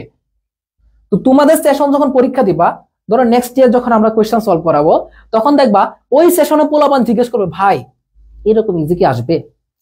দেখো এই তোমরা যখন যারা 23-24 সেশনে ছিল, 23-24 সেশনে যারা ছিল তারাও বলতো যে তোমার ভাই 22-23 মতো সহজ কি আসবে। এখন তোমরা 24-25 সেশন, তোমরাও বলতেছো যে ভাই 23-24 মতো সহজ কি আসবে। এইটাই আসলে অ্যাডমিশনের একটা ধর্ম। পোলাপান সবসময় বলেই যায় যে তার আগের সেশনে যত কোশ্চেন আছে তা সব সহজ, আর তার নিজের সেশনটা শুধু কঠিন। হ্যাঁ, চবির কোশ্চেন একটু ইজি হয়, বুঝছো? আচ্ছা, এই জন্য কাটমার্ক বেশি। বললাম না যেখানে ইজি কোশ্চেন সেখানে কাটমার্কটা বেশি। পরবর্তীতে দেখো কি বলছে, 14.5 গ্রাম সোডিয়াম কার্বনেটকে সম্পূর্ণ প্রশমিত করতে কত গ্রাম HCl এর প্রয়োজন আছে বলো। নিজের সেশন সবার কাছে কঠিন লাগে, বুঝছো? নিজের সেশন সবার কাছেই কঠিন লাগে। এটা আমাদের সময় সেম জিনিসই ছিল, আমরা ভাবতাম কি নিজের সেশন মনে হয় সবচেয়ে কঠিন। তাহলে কি বলছে, 14.5 গ্রাম সোডিয়াম কার্বনেটকে সম্পূর্ণ প্রশমিত করতে কত গ্রাম HCl লাগবে। দেখো তাহলে আমরা যদি এখানে বিক্রিয়াটা করি, দেখো আমরা প্রথমত বিক্রিয়া করতে হবে যে sodium carbonate Na2CH3 plus HCl। তো আমরা বিক্রিয়া করার পর দেখো কি পাচ্ছি, এখানে সোডিয়াম ক্লোরাইড, সোডিয়াম ক্লোরাইড পাচ্ছি, তাই না? আচ্ছা, প্লাস আমরা কি পাচ্ছি H2O, প্লাস কি পাচ্ছি আমরা কার্বন ডাই অক্সাইড। ওকে, আমরা বিক্রিয়াটা করার পর এখন আমাদের যেটা করতে হবে সমতাকরণ করতে হবে। তাহলে এখানে সোডিয়াম 2টা, এখানে দিলাম কি আমরা সোডিয়াম ক্লোরাইড 2টা দিলাম। ওকে, তো এইটুক রাখলে আমাদের হচ্ছে এখানে 2টা, এখানে 2টা দিলাম, শেষ। এখন চিন্তা করো ভাই এখানে কি আসতেছে, দেখো তো আমাদের 14.5 গ্রাম সোডিয়াম কার্বনেট দেওয়া আছে, এটাকে সম্পূর্ণ প্রশমিত করতে কত গ্রাম HCl প্রয়োজন। তাহলে সোডিয়াম কার্বনেটের ভর কত বলো, সোডিয়াম কার্বনেটের ভর কত বলো তো দেখি। এখানে 106 আসবে না? আচ্ছা, আমরা একটা হিসাব করি, তারপরে তোমাদেরকে হিসাবটা দেখাই দেই। তাহলে সোডিয়ামের ভর কত 46। আচ্ছা, প্লাস এখানে কার্বনের ভর কত 12 প্লাস কত 3 × 48, তাহলে কত আসতেছে এখানে 48 আর 12 কত 60, মানে কি 106 গ্রাম।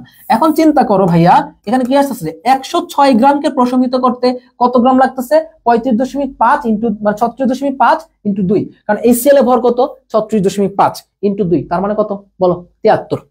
তাহলে এখানে কত 73 গ্রাম।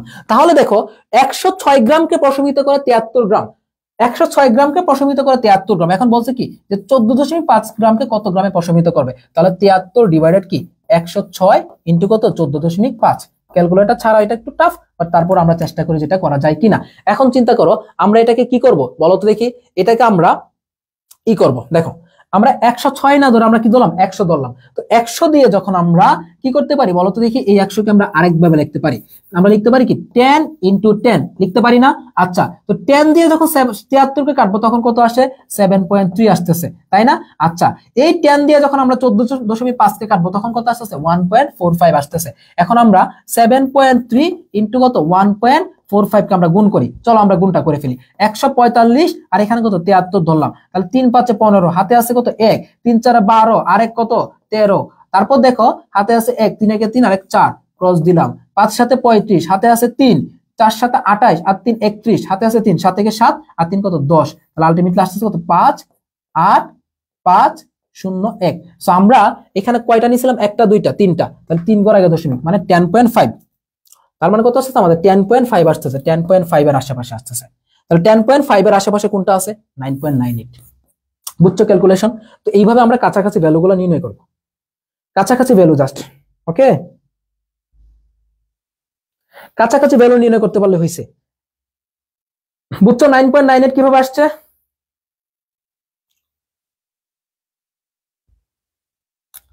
এটা বুঝছো সবাই? এটা কি সবাই ক্লিয়ার? বলো ফার্স্ট ফার্স্ট এটা ক্লিয়ার কিনা, এই কোশ্চেনের ক্যালকুলেশনটা তোমরা ক্লিয়ার কিনা একটু আমাকে জানাও, ফার্স্ট জানাও। হ্যাঁ এ নাম্বার হচ্ছে 9.98 গ্রাম। সো মেইন জিনিস হচ্ছে কি তোমার ক্যালকুলেশনটা, আর এইসবের কোশ্চেন দিলে তোমরা আগে এরকম বিক্রিয়া করে নিবা, বিক্রিয়াটা অবশ্যই সমতা করবা, সমতা করার পর দেখবা কত গ্রামকে প্রশমিত করতেছে, এরকম হইলে তোমরা ইজিলি আনসার করতে পারবা। এরপর দেখো কি বলছে, দেখো এগুলো কিন্তু কঠিন কোশ্চেন, বুঝছো? এগুলো সহজ, এগুলো কি সহজ কোশ্চেন? এটা আনসার করতে দেখি কে কে পারবা, এটা আনসার করতে দেখি। এখানে কি বলছে যে 75% বলছে কি তোমার এখানে 75% বিশুদ্ধ 2 কেজি চুনা পাথরকে সম্পূর্ণভাবে বিয়োজিত করলে প্রমাণ উষ্ণতা ও চাপে কত লিটার কার্বন ডাই অক্সাইড পাওয়া যাবে। দেখে কি মনে হচ্ছে মাথা গরম হয়ে যাচ্ছে না? বলো দেখে কি মনে হচ্ছে মাথা গরম হয়ে যাচ্ছে? আচ্ছা দেখো আমরা প্রথমত কি করব, এই টাইপের কোশ্চেনের ক্ষেত্রে আমরা বিক্রিয়াটা দেখবো। তাহলে চুনা পাথর মানে কি ক্যালসিয়াম কার্বনেট, তাই না ভাইয়া? চুনা পাথর মানে কি ক্যালসিয়াম কার্বনেট, এই যে দিলাম আমরা ক্যালসিয়াম কার্বনেট, এটাকে আমরা কি করব তোমার সম্পূর্ণরূপে বিয়োজিত করলে প্রমাণ উষ্ণতা, তাহলে আমরা বিয়োজিত করার পর কি পাচ্ছি এখানে ক্যালসিয়াম অক্সাইড প্লাস কি পাচ্ছি আমরা কার্বন ডাই অক্সাইড। ওকে তা আমরা ক্যালসিয়াম কার্বনেটের আণবিক ভর কত জানি, আমরা সবাই জানি কত 100 গ্রাম। এখন কথা হচ্ছে ভাই এখানে তোমার 100 গ্রাম হচ্ছে কি আমাদের এটা প্রাথমিক অবস্থায়। আচ্ছা তো 100 গ্রামকে তোমার বিয়োজিত করতে তোমার কত লিটার কার্বন ডাই অক্সাইড লাগে, দেখো এখানে কার্বন ডাই অক্সাইড কত মোল সমতা করার পর 1 মোল আছে, তো 1 মোল কার্বন ডাই অক্সাইডের ই কত 22.4 লিটার। ওকে আমরা এটা প্রমাণ অবস্থায় রেখে দিলাম। এখন আমাকে প্রশ্ন দেওয়া আছে কত 2 কেজি দেওয়া আছে, এবং 2 কেজি আবার কি 75% বিশুদ্ধ, বাকি 25% কি তোমার বিশুদ্ধ না। তো এখন আমরা কি কাকে নিয়ে হিসাব করব 75% হিসাব করব। এখন 2 কেজি 75%, দেখো 2 কেজি 75% মানে কত 75 ডিভাইডেড 100, বিষয়টা বুঝছো? 2 কেজি 75 মানে কি, তাহলে তোমার আসতেছে কত এখানে তোমার 2 ইন্টু 0.75 মানে আসতেছে কত 1.5। তাহলে এখন আমরা পাচ্ছি কি 1.5 কেজি, বা আমরা বলতে পারি কি এটা 1500 গ্রাম, অর্থাৎ এখানে আমরা কি পাচ্ছি আলটিমেটলি 1500 গ্রাম। এখন কথা হচ্ছে আমরা আগে কি পাইছি দেখো তো, এখানে পাইলাম কি 100 গ্রামকে বিয়োজিত করতে লাগে 22.4 লিটার। এখন কোশ্চেন হচ্ছে কি 1500 গ্রামকে বিয়োজিত করতে কত লাগবে, আমরা সিম্পলি হিসাব করি যে 100 গ্রামকে বিয়োজিত করতে লাগবে কত 22.4 লিটার। আমরা বলতে পারি কি এখানে যে 1500 গ্রামকে বিয়োজিত করতে কতটুকু লাগতেছে, তাহলে দেখো 22.4 ডিভাইডেড কত তোমার এখানে 100 ইন্টু কত 1500। আমরা একদম সিম্পলি হিসাবটা করে ফেলি, এখানে কত আসতেছে বলো তো, এটা দিয়ে যদি এইটাকে কাটি তাহলে কত 15, তো 15 সাথে 22.4 গুণ করে ফেলো ডাইরেক্ট 22.4 বা 224 ইন্টু 15 কত আসতেছে 4 5 20, 5 দ্বিগুণে 10, হাতে আছে 2 আরো রইল 2 আরো রইল কি 1। আচ্ছা আচ্ছা 10 আর 2 12, হাতে আছে 1, 5 দ্বিগুণে 10 আর এক 11। ওকে, ঠিক আছে। এখন আসো একটা ক্রস দিলাম, আমরা কত আসতেছে 224 আসতেছে। আলটিমেটলি কত 0 8 2 আর 1 3 2 আর 1 3, তাহলে কত আসতেছে 338। তাহলে এখানে কোথাও কি 338 আছে? নাই। অ্যান্সার কি হবে? কোনোটি নয়।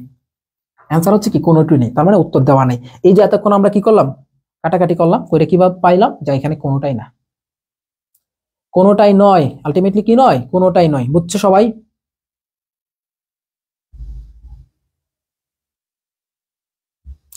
আরেকবার বলবো? আচ্ছা দেখো, খুব সিম্পল জিনিস কি দেওয়া আছে তোমার এখানে। প্রথমত এই টাইপের যে কোনটাকে বিয়োজিত করতে কোনটা কত গ্রাম লাগে, কোনটাকে বিয়োজিত করতে কত গ্রাম লাগে, এই টাইপের কোয়েশ্চেন গুলো করতে গেলে প্রথম স্টেপ, নাম্বার 1 স্টেপ, তুমি হচ্ছে কি এখানে একটা বিক্রিয়া করবা। তো বিক্রিয়াটা দেখো, এই যে বিক্রিয়া, তো বিক্রিয়া করার পর দেখবে প্রমাণ অবস্থায় কতটুকু লাগতেছে। তা আমাদেরকে বলছে কি যে আমার ক্যালসিয়াম কার্বনেটকে বিয়োজিত করতে কত লিটার কার্বন ডাইঅক্সাইড লাগবে। তাহলে এখানে ক্যালসিয়াম কার্বনেট কত গ্রাম? 100 গ্রাম। তো আমরা জানি কি 100 গ্রামকে বিয়োজিত করতে লাগতেছে কত? 22.4 লিটার। বাট আমাদেরকে বলছে কি 2 কেজি চুনা পাথর, বাট এখানে একটা কন্ডিশন দিয়ে রাখছে, কন্ডিশনে কিন্তু আছে। তাহলে 2 কেজি চুনা পাথরকে আমি বিয়োজিত করব। তো এখানে 2 কেজি কি 75%।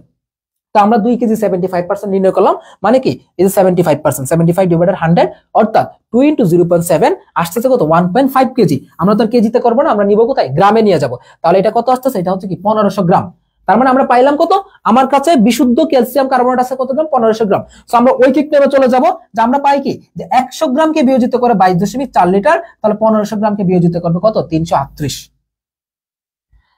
এখন বুঝছো সবাই? ক্লিয়ার? তোমাদের কাছে কঠিন মনে হতে পারে, বাট এটা কিন্তু তোমার ক্যালকুলেটরে করলে আরো ইজিলি পারবা। কে ব্যর্থ? এই রাহাত রাজ, কে ব্যর্থ?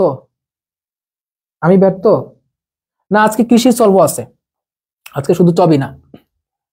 এসটিবিতে কোন গ্যাসের 1 লিটারে মোল থাকে কত? আচ্ছা, এসটিবিতে 1 লিটারে কত মোল থাকে? কি বলছে 1 লিটারে কত মোল থাকে? দেখো আমরা জানি কি যে 22.4 লিটার, 22.4 লিটার ইকুয়াল কি 1 মোল। তাহলে আমরা 1 লিটার, তোমার 1 লিটার ইকুয়াল কত বলতে পারি বলো তো দেখি? 1 ডিভাইডেড 22.4 মোল। ওকে, তাহলে আমরা দেখো এটাকে আমরা কি করব? ক্যালকুলেশন করতে হবে, তাই না? তো ক্যালকুলেশনটা চলো দেখি করি। এটা তোমার ক্যালকুলেটর টাইমের কোশ্চেন, তাহলে আমরা কিভাবে করতে পারি দেখো তো। 100 ডিভাইডেড কি 22.4, সো আমরা কি 22.4 ধরে করতে পারবো? পারবো না। আমরা কি করব? 20 ধরে করব। আচ্ছা 100 কে যদি আমরা 20 দিয়ে ভাগ করি কত হলো? 5 × 20 = 100। তার মানে কত? এখানে উপরে কত আসতেছে? 5 আসতেছে। তাহলে আমরা কত করে দশমিক নিছিলাম? 2টা শূন্য অ্যাড করছিলাম না একের সাথে? একের সাথে 2টা শূন্য অ্যাড করছিলাম, তার মানে কি একটা শূন্য। 0.05 মানে কি 0.045, কাছাকাছি। এইটা ক নাম্বার অ্যান্সার, 22 ক। না, কর্মমুখী থেকে সব ইয়ার কোয়েশ্চেন আসে না, সব ইয়ারে কোয়েশ্চেন আসে না কর্মমুখী থেকে। ওকে, আচ্ছা কোয়েশ্চেন গুলো কিন্তু এতটাও সহজ না, ছবিতে যা দেখতেছি এত সহজ না। আচ্ছা এরপরে দেখো কি বলছে। ওকে, এই কোয়েশ্চেনটা দেখো, 25 ml সোডিয়াম হাইড্রোক্সাইড দ্রবণকে সম্পূর্ণ প্রশমনের জন্য 20 ml 0.05 মোলার HCl প্রয়োজন। সোডিয়াম হাইড্রোক্সাইডের ঘনমাত্রা কত? এই প্রশ্নটা আসছে কোত্থেকে? আমাদের টাইট্রেশন থেকে।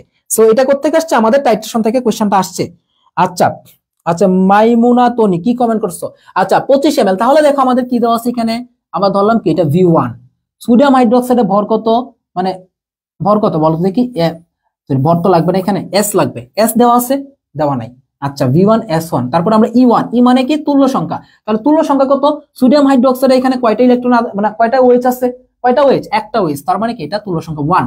এখানে দেখো এটা কত? V2, V2 দেওয়া আছে, S2 দেওয়া আছে, আর E2 কত হবে? তাহলে 1 হবে, কারণ অ্যাসিডের ক্ষেত্রে যে কয়টা হাইড্রোজেন তাই তার তুল্য সংখ্যা, ক্ষারের ক্ষেত্রে যে কয়টা হাইড্রোক্সাইড সেটা হচ্ছে কি তার তুল্য সংখ্যা।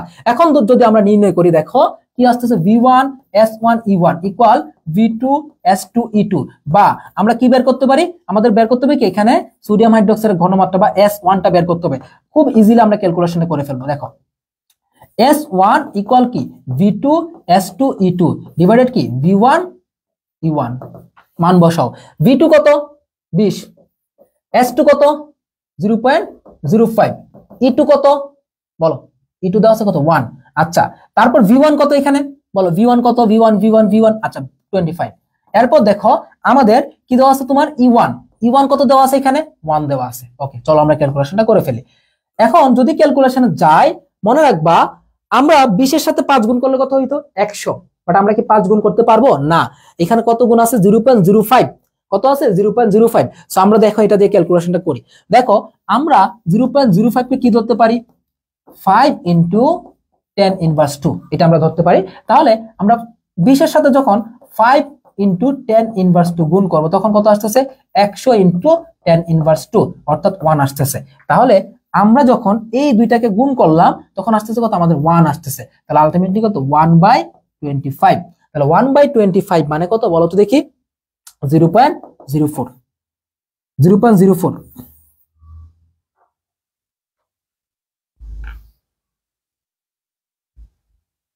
ফিজিক্সে ভুল হয়েছে? যেগুলো ভুল হয় মনো শোনো, তোমাদের পরীক্ষা দেওয়ার পর যে প্রশ্নগুলো তোমাদের ভুল হয় সেগুলো যেটা করবা তোমরা আবার রিপিট করবা। আবার কি করবা রিপিট করবা, মানে এগুলো দেখবা কেন ভুল হয়েছে। দেখবা ওয়েবসাইটে কিন্তু তোমার ব্যাখ্যা দেওয়া আছে, ব্যাখ্যা তোমরা ওয়েবসাইটে দেখবা ব্যাখ্যা দেওয়া আছে, তোমরা ব্যাখ্যাগুলো আবার একটু দেখবা যে আসলে কেন ভুলটা হচ্ছে। এটা হচ্ছে কি মেইন বিষয়। ওকে, এটা একটু দেখতে হবে, ঠিক আছে? ওকে, তার মানে দেখো চবির কোশ্চেন যারা সহজ ভাবো সহজ কিন্তু না। ওকে, সো এইটা আচ্ছা, এটা তো একটু ঝামেলা। এটা তোমার কি দেওয়া আছে 13-14 কোশ্চেন, এটা এটা আসার মতো কোশ্চেন না, নর্মাল দিয়ে এখন আসে না। এই দেখো আমরা কৃষি গুচ্ছিতে যাই, তার মানে চবিতে আমরা কঠিন কঠিন কোশ্চেন সলভ করছি। দেখো সব সময় যে আসলে সব ভার্সিটি সহজ কোশ্চেন করে তা না, কঠিনও করে, চবিতেও করছে। এখন কৃষিতে আসো, দেখো এই কোশ্চেনটা কৃষিতে 20-21, কৃষিতে 19-20 আসছে দুইবার, বাউতে আসছে 17-18, ডিউতে আসছে 12-13, ডিউতে আসছে কি 7-8 সেশন আসছে। দেখো 10 গ্রাম অক্সিজেনের অনুসংখ্যা কত, তাহলে অনুসংখ্যা কিভাবে নির্ণয় করবো, আমাকে ভরটা দেওয়া আছে 10, এটাকে আমরা আণবিক ভর দিয়ে ভাগ করলাম ইন্টু 6.02 ইন্টু 10⁻23। খুবই সিম্পল হিসাব, তাই না ভাইয়া? এখন দেখো আমরা যদি এটাকে কাটি তাহলে কি পাচ্ছি, এখানে কাটলে 3.2 পাচ্ছি। 3.2 দিয়ে যখন আমরা 6.02 কে কাটবো তখন কি 2 এর চেয়ে একটু কম পাবো। কেন কম পাবো? কারণ 3 দুগুণে 6, বাট আমরা কি 3 দিয়ে করতেছি না, 3.2 দিয়ে ভাগ করতেছি, তার মানে কি একটু কম আসবে, অর্থাৎ 1.8। আলটিমেটলি কত আসছে 1.8 ইন্টু 10⁻23। তাহলে কত 1.8 ইন্টু 10⁻23। ভাইয়া কৃষির কোয়েশ্চেন কিন্তু অনেক সহজ, কৃষির কোয়েশ্চেন অনেক সহজ হয়, অনেক, বুঝছো? তার মানে এটা তুমি ইজিলি পারবা, অ্যানসার করবা, সবাই অ্যানসার করবা।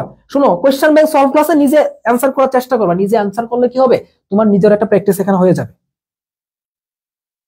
প্রত্যেকটা চ্যাপ্টার দিব, বাট তোমাদের রেসপন্স থাকতে হবে। আমরা ফ্রি ক্লাস তখনই নেই যখন হচ্ছে স্টুডেন্টদের রেসপন্সটা ভালো থাকে। তোমরা তো ক্লাস করো মাশাআল্লাহ, বাট 2 দিন ধরে কেন জানি করতেছো না, আমি জানি না কেন করতেছো না। আর হচ্ছে যেহেতু আমাদের 22 তারিখ থেকে আমাদের স্টার 2.0 এর ক্লাস শুরু, তোমরা যারা ভর্তি আছো তারা তো ওখানে থিওরি ক্লাস করবাই কৃষির জন্য, ঠিক আছে? কোয়েশ্চেন সলভ ক্লাসগুলো দিব যখন হচ্ছে আমাদের তোমাদের হচ্ছে কি রেসপন্সটা ভালো থাকবে। আর 2 দিন ধরে তোমরা একটু রেসপন্স কম করতেছো, এনিওয়ে সমস্যা নেই, তোমাদের জন্য রাখবো, যারাই ক্লাস করো তাদের জন্যই রাখবো। ওকে, আর রিস্টার 2.0 মানে কৃষি এবং গুচ্ছ পূর্ণাঙ্গ কোর্স 22 তারিখ থেকে একদম ক্লাস শুরু, ইনশাআল্লাহ 22 তারিখ থেকে একটা জার্নি শুরু হবে। আশা করতেছি, এইটা ভরসা করতেছি যে তোমরা ভরসা করতে পারো যে কৃষি এবং গুচ্ছের জন্য অস্মিয়াম যেটা দিবে এটা তোমাদের আনএক্সপেক্টেড, এইটুকু মনে রাখো। এত কিছু আমাদের গুছানো, কালকে আরো বিস্তারিত বুঝতে পারবা। কালকে ক্যালকুলেশনটা আবার দেখাবো। আচ্ছা ক্যালকুলেশনটা দেখাচ্ছি, দাঁড়াও। ওকে, কি ছিল 10 ছিল, তাই না? 10 ডিভাইডেড কত আমাদের 32 ইন্টু 6.02 ইন্টু 10⁻23। দেখো ক্যালকুলেশন কিভাবে করতে হয়, একটু খেয়াল করে দেখো, একটু খেয়াল করে দেখো। 10 এখানে কত 32, 10 দিয়ে 32 কে কাটলে কত এখানে 3.2 আসতেছে। আচ্ছা এখন আমরা তো 3 দিয়ে কাটতে পারি 6 কে, কত 3 দুগুণে 6, বাট আমার তো এখানে 3 নাই, 3 এর চেয়ে বেশি 3.2, তার মানে কি 3 দুগুণে 6 হবে না, 2 এর চেয়ে একটু কম হবে, আর একটু কম হবে না, একটু কম হবে, একটু কম হলে কত ধরলাম আমরা 1.9 ধরে নিলাম, এর কাছাকাছি। বা আমরা বলতে পারি কি আমরা 3 দুগুণে 6 বলছি না, 2 এর কাছাকাছি হবে। সো 2 এর কাছাকাছি ভ্যালু তো একটাই আছে এখানে, একটা না, এই একটা মাত্র ভ্যালু কিন্তু আছে। ওকে, এই একটা মাত্র ভ্যালু কিন্তু এখানে আছে, ক্লিয়ার? আচ্ছা এরপর চলো। ওকে, এটা একটু খেয়াল করে দেখো কি বলছে সুন্দর করে গণনা সংক্রান্ত। 10 গ্রাম বিশুদ্ধ ক্যালসিয়াম কার্বনেটকে উত্তপ্ত করলে এসটিপি তে কত litre carbon die oxide gas উৎপন্ন হবে? 10 গ্রাম বিশুদ্ধ ক্যালসিয়াম কার্বনেট কে উত্তপ্ত করলে এসটিপি তে কত litre carbon die oxide gas পাওয়া যাবে? তোমরা একটু খাতা কলম নিয়ে নিজেরা সলভ করো। তো আমি আবারও বলতেছি যে দেখো এই জায়গাগুলোতে যখন কোশ্চেন আসবে তখন হচ্ছে তোমরা কিভাবে সলভ করবা। দেখো এইগুলোকে বিক্রিয়া করবা, যে ক্যালসিয়াম কার্বনেটকে আমি যদি উত্তপ্ত করি, তাপ দেই, তখন আমি কি পাচ্ছি ক্যালসিয়াম অক্সাইড পাবো, সাথে কি পাবো কার্বন ডাই অক্সাইড, এটা আমরা বুঝলাম। ওকে, এখন দেখো ক্যালসিয়াম কার্বনেটের ভর কত বলো, 100 গ্রাম, 100 গ্রাম। ওকে, কার্বন ডাইঅক্সাইড কত, 22.4 লিটার। ওকে, আচ্ছা এখন কি বলছে 10 গ্রাম, তাহলে 100 গ্রাম বিশুদ্ধ ক্যালসিয়াম কার্বনেটকে উত্তপ্ত করলে এসটিপি তে কত পাচ্ছি আমরা, 22.4 লিটার। এখন প্রশ্ন হচ্ছে কি আমরা যদি 10 গ্রামকে উত্তপ্ত করি তখন কত পাচ্ছি আমরা, 22.4 ডিভাইডেড 100 ইন্টু 10। কাটাকাটি করি, দেখো এটা কাটলে কত 10, এটা দিয়ে এটা কাটলে কত 2.24, তাহলে অ্যান্সার কত আসতেছে 2.24। 2.24 বুঝছো সবাই?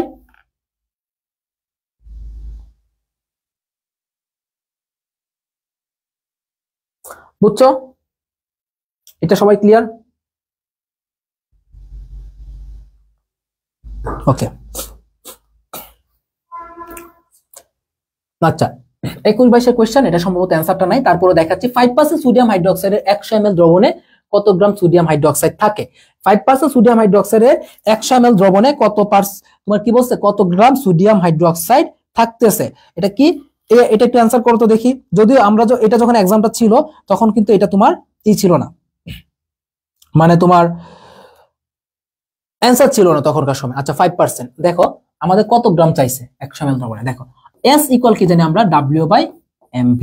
ওকে, আচ্ছা ওইটা তো না, আমাদের যেহেতু পার্সেন্টেজ দেওয়া আছে, দেখো পার্সেন্টেজ দেওয়া থাকলে আমরা কি করব, S equal percent into 10 divided কি আণবিক ভর। S equal percent into 10 divided কি আণবিক ভর। আচ্ছা তাহলে দেখো এখানে কি দেওয়া আছে, পার্সেন্ট, পার্সেন্ট কত এখানে 5% ইন্টু 10, আণবিক ভর কত আমরা জানি কত, সোডিয়াম হাইড্রোক্সাইডের আণবিক ভর কত 40, তা আমরা এখানে কত পাচ্ছি 1.25 পাচ্ছি, কি মোলারিটিটা পাচ্ছি।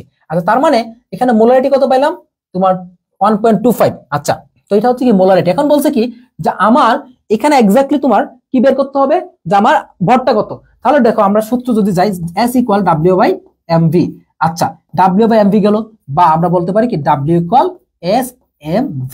S কত 1.25, M কত, M কত বলো তো, M কত দেওয়া আছে এখানে আণবিক ভর আমরা জানি কত 40, ইন্টু V কত এখানে তোমার 100 ml বা 0.1, ক্যালকুলেশন করো কত আসতেছে 1.25 ইন্টু 4, আলটিমেটলি কত আসতেছে 5 আসতেছে 5। এটা কারেকশন করে দিছে কোশ্চেন ব্যাংকে, বাট হচ্ছে তোমার এক্সাক্ট যখন পরীক্ষা ছিল তখন এটা অ্যান্সারই ছিল না। সবাই ক্লিয়ার আশা করি? আচ্ছা এরপরে চলো, রক্তে গ্লুকোজের ঘনমাত্রা 2 ইন্টু 10 ইনভার্স 3 মোলার হলে ppm এককে মান কত। স্যার আমরা মনে রাখবো যে ppm ইকুয়াল কি মোলারিটি, শর্টকাট ppm ইকুয়াল কি মোলারিটি ইন্টু আণবিক ভর, মোলারিটি ইন্টু কি আণবিক ভর ইন্টু 10 টু দি পাওয়ার 3। ওকে, তাহলে মোলারিটি কত 2 ইন্টু 10 ইনভার্স 3। আচ্ছা আণবিক ভর কত, গ্লুকোজের কথা বলছে, তো গ্লুকোজের আণবিক ভর কত 180 ইন্টু 10 টু দি পাওয়ার 3, তার মানে কত আলটিমেটলি 360 আসতেছে। আনসার কত 360। সহজ না? তাহলে কৃষির কোয়েশ্চেন ভাইয়া অনেক সহজ, কম্পারেটিভলি আদার ইউনিভার্সিটির চেয়ে কৃষির কোয়েশ্চেন কিন্তু সহজ হয়। তো তোমরা সহজ কোয়েশ্চেন হয়, বাট তারপরেও তো তোমার কাটমার্কটা কিন্তু বেশি হয়। গতবার চিন্তাও করতে পারবো না, কাটমার্ক মানে 75 ছিল। টেস্ট আমরা তো যেহেতু কৃষিতে তোমার জিপিএ সহ কাটমার্ক, তো জিপিএ সহ বাদ দিলে আমরা যদি নরমালি চিন্তা করি তাহলে হচ্ছে তোমার কাটমার্ক 75-এর আশেপাশে যারা ছিল তারা মোটামুটি তোমারই পাইছে। ওকে,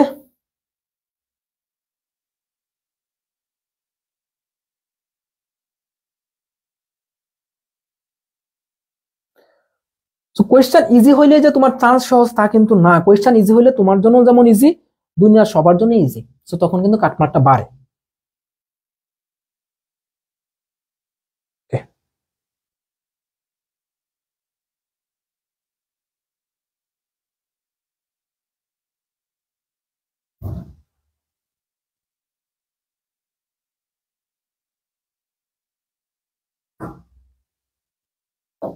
এরপর চলো, পটাশিয়াম পারম্যাঙ্গানেট সোডিয়াম অক্সালেটের টাইট্রেশনে তুমি কোনটি ব্যবহার করবে। আচ্ছা দেখো পটাশিয়াম পারম্যাঙ্গানেট কি বলো, পটাশিয়াম পারম্যাঙ্গানেট কি আমরা মূলত কাদের টাইট্রেশনে ব্যবহার করি বলতো, যারা তোমার অ্যাসিড এবং ক্ষারের টাইট্রেশনে। তাহলে আমরা কি জানি পটাশিয়াম পারম্যাঙ্গানেট কি একটা জারক, এটা হচ্ছে কি একটা জারক, এটা জারক। আর সোডিয়াম অক্সালেট কি Na2, আচ্ছা C2, ঠিক আছে। এরকম না, তার মানে কি সোডিয়াম অক্সালেট হচ্ছে কি একটা বিজারক না, এটা একটা তোমার দেখি তো কয়টা আসতেছে তোমার অক্সিজেন, একটা দুটা তিনটা, এটা একটা জারক মানে বিজারক, এটা হবে কি একটা বিজারক হবে, এটা একটা বিজারক হবে। তাহলে জারক বিজারকের টাইট্রেশনে কি কোনো ইন্ডিকেটর ব্যবহার করা হয় না, নরমালি অ্যাসিড ক্ষারের ক্ষেত্রে ব্যবহার করা হয়। মনে রাখবা তোমার নরমালি জারক বিজারক সরি টাইট্রেশনের নির্দেশক হচ্ছে কি নরমালি অ্যাসিড ক্ষারের ক্ষেত্রে ব্যবহার করা হয়, অ্যাসিড ক্ষারের বাইরে কোনো টাইট্রেশনের নির্দেশক ব্যবহার করা হয় না। এখানে যদি কোনো অ্যাসিড দিত যে দুর্বল অ্যাসিড সবল ক্ষার, সবল অ্যাসিড দুর্বল ক্ষার, এরকম দিলে তুমি টাইট্রেশনের মানে এগুলো ব্যবহার করতে পারতে, বাট এখানে হবে না। এটা ক্রোমিয়ামের জারণ সংখ্যা কত এটা আমরা অলরেডি দেখছি, এটা পারবো সবাই। এরপর আসো কোনটি বিজারক, দেখো এই কোয়েশ্চনটা কিন্তু চট্টগ্রামে আসছিল, এটা চট্টগ্রামে আসছে, এটা কৃষিতেও আসছে। সো চট্টগ্রাম কৃষি বা সবগুলো ভার্সিটি কিন্তু মোটামুটি রিলেটেড। তাহলে কোনটি বিজারক হবে বলতো, এখানে কোনটা বিজারক হবে, এরকম একটা কোয়েশ্চেন কিন্তু চট্টগ্রামে আসছিল। তাহলে বিজারক মানে কি, যেখানে বলছিলাম কি আমরা একটু আগে যেটা বললাম যে ধাতু, ধাতু কি হবে অধাতুর চেয়ে সমান বা বেশি হবে, ধাতু কি হবে অধাতুর চেয়ে সমান বা বেশি হবে, এটা হচ্ছে তোমার কি বিজারক। সো দেখো এখানে ধাতু কয়টা আছে দুইটা, অধাতু কয়টা আছে চারটা, তাহলে এটা কি তোমার জারক। এখানে দেখো ম্যাঙ্গানিজ একটা ধাতু, এখানে কি অধাতু তোমার পাঁচটা, ধাতু কয়টা একটা, এটা কি হবে জারক, এটা জারক, এটা জারক, এটা জারক। এখানে দেখো সোডিয়াম থায়োসালফেটের ক্ষেত্রে ধাতু কয়টা দুইটা, অধাতু কয়টা পাঁচটা, এটা কি হচ্ছে একটা জারক হচ্ছে। কপার সালফেটের ক্ষেত্রে চিন্তা করো, আচ্ছা আমাদের বিজারক চাইছে না, আচ্ছা বিজারক বিজারক বিজারক বিজারক বিজারক দুইটা সালফার অক্সিজেন কপার সালফেট। আচ্ছা এইখানে একটু ডিফারেন্ট আছে, একটু ভিন্নতা আসবে, হ্যাঁ এখানে একটু ভিন্নতা আসবে। দেখো আচ্ছা তাহলে দেখো এখানে একটা জিনিস একটু ভিন্নতা আছে, এইটা এটা একটু ব্যতিক্রমটা মনে রাখবা, সোডিয়াম থায়োসালফেট একটু ব্যতিক্রম, বাকি সবগুলো কি জারক। সোডিয়াম থায়োসালফেটের ক্ষেত্রে দেখো সোডিয়াম দুইটা মানে ধাতু দুইটা, বাট অধাতু হচ্ছে কি তোমার পাঁচটা, থাকা সত্ত্বেও কিন্তু এরা একটু ব্যতিক্রম আছে, সোডিয়াম থায়োসালফেটে শুধুমাত্র একটু ব্যতিক্রম আছে।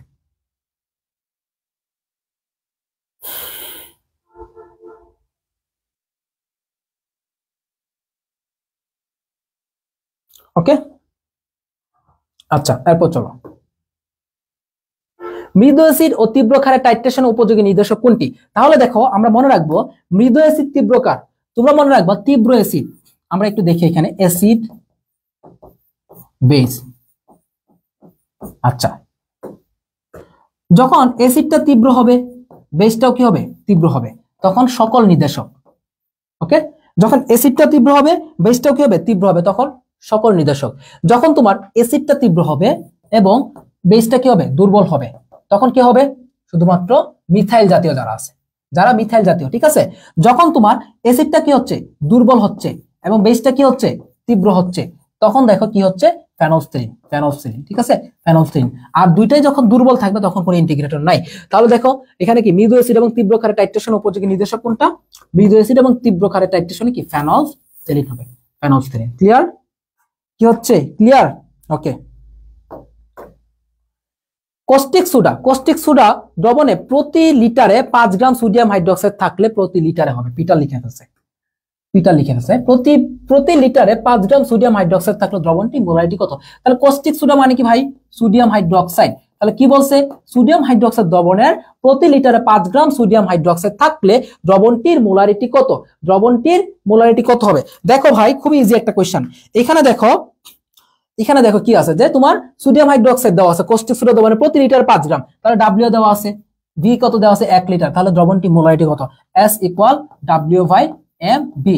ডাব্লিউ কত দেওয়া আছে এখানে আমাকে 5 গ্রাম, এম কত আমরা জানি 40 গ্রাম, ভি কত 1 গ্রাম, তাহলে আসছে কত 0.125, 0.125 মোলার। কত আসছে 0.125 মোলার, ক্লিয়ার 0.125 মোলার, ওকে। এরপর আসো মৃদু অ্যাসিড ও তীব্র ক্ষারের টাইট্রেশনে উপযুক্ত নির্দেশক কোনটি, মৃদু অ্যাসিড এবং তীব্র ক্ষারের টাইট্রেশন। তাহলে দেখো কি বলছে মৃদু অ্যাসিড এবং তীব্র ক্ষারের টাইট্রেশন কি হবে ফেনলফথেলিন হবে, আমরা অলরেডি এটা দেখে আসছি একবার, এটা কি হচ্ছে ফেনলফথেলিন হচ্ছে। এরপর আসো 10 গ্রাম ফেরাস সালফেট সম্পূর্ণ জারিত করতে কত গ্রাম পটাশিয়াম ডাইক্রোমেটের পরিমাণ প্রয়োজন আছে, এটা একটু বলো দেখি। 10 gram ferrous sulphate, 10 gram ferrous সালফেটকে সম্পূর্ণভাবে জারিত করতে কত গ্রাম পটাশিয়াম ডাইক্রোমেটের প্রয়োজন আছে।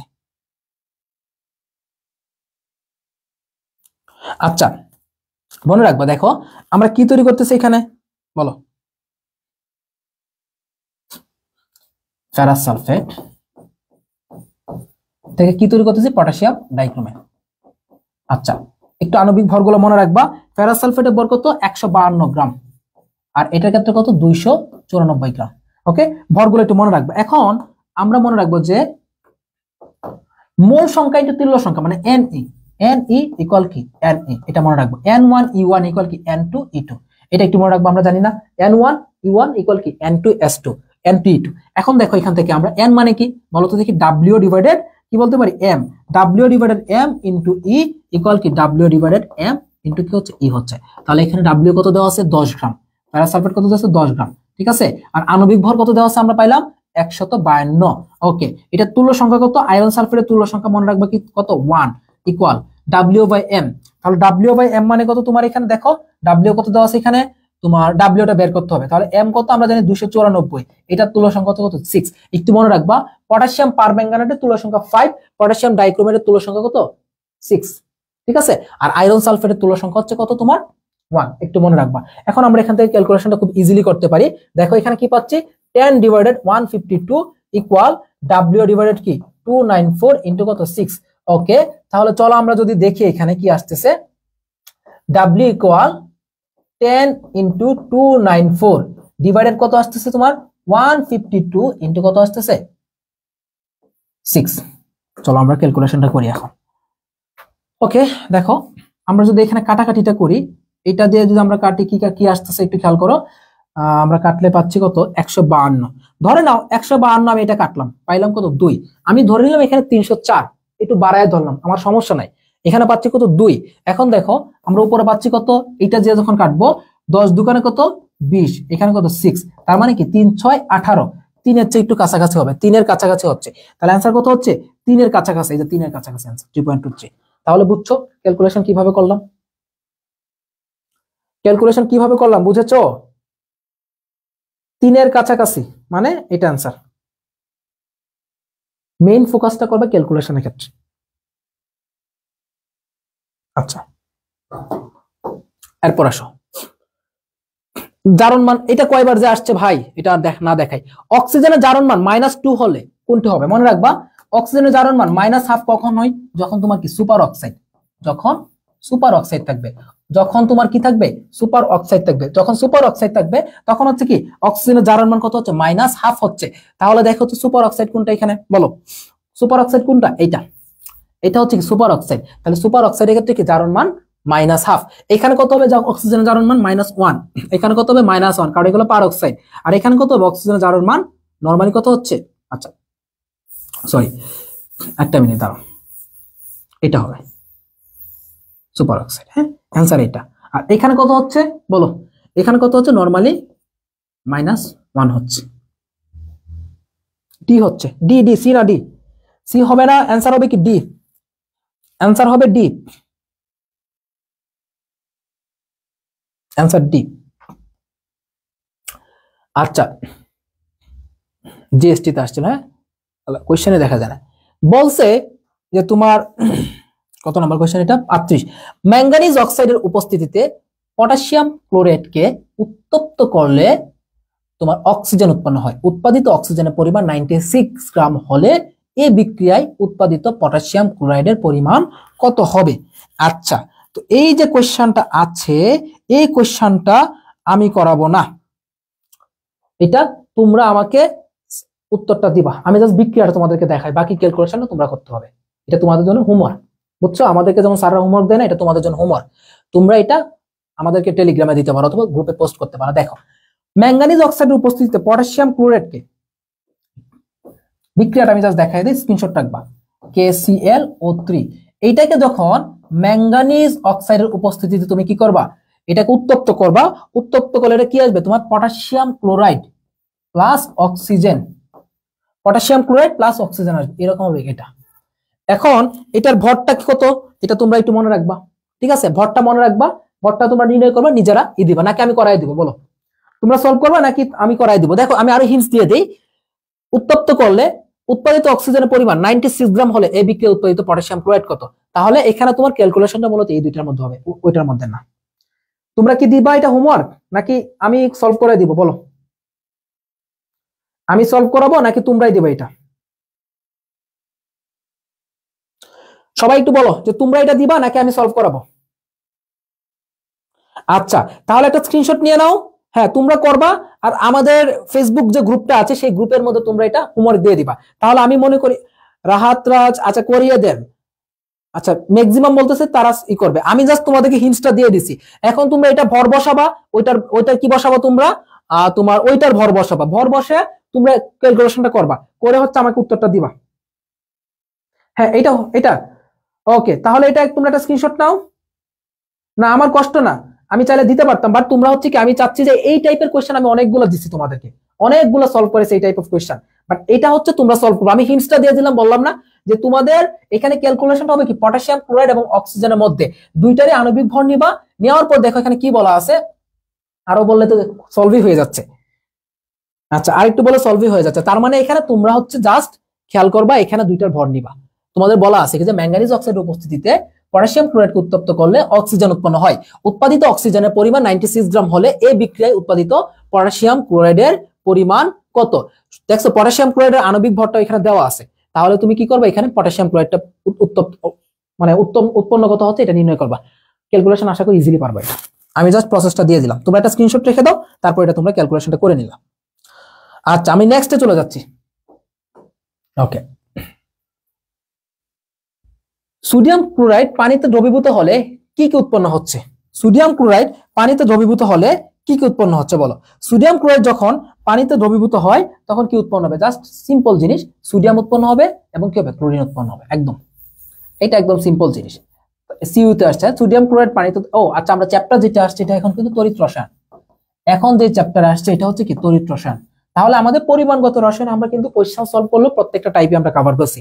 আমরা মোল সংখ্যা দেখলাম, আমরা ঘনমাত্রা গুলা দেখলাম, মানে মোলারিটি দেখলাম, শতকরা দেখলাম, পিপিএম দেখলাম, তারপরে আমাদের আর কি দেখলাম, আমরা টাইট্রেশন দেখলাম, আমরা জারণ বিজারণ দেখলাম, জারণ মান নির্ণয় শিখলাম। সো মোটামুটি বলতে গেলে আমাদের পরিমাণগত রসায়নের যতগুলো টাইপ আছে সবগুলাই মোটামুটি আমাদের টাচ করা হয়ে গেছে কিন্তু। তো আশা করি ওই চ্যাপ্টার থেকে যে কোনো কোয়েশ্চেন আসলে তোমরা যদি শুধু হুবহু কোয়েশ্চেন না, তোমরা জাস্ট আমি যে এক্সপ্লেনেশন গুলো দিলাম সেই এক্সপ্লেনেশন গুলো একটু ভালো করে দেখবা, তাহলে দেখবা যে তোমাদের এখান থেকে যে কোনো কোয়েশ্চেন আসলে তোমরা ইজিলি অ্যান্সার করতে পারবা। তো এখন আমরা তড়িৎ রসায়নে চলে আসছি।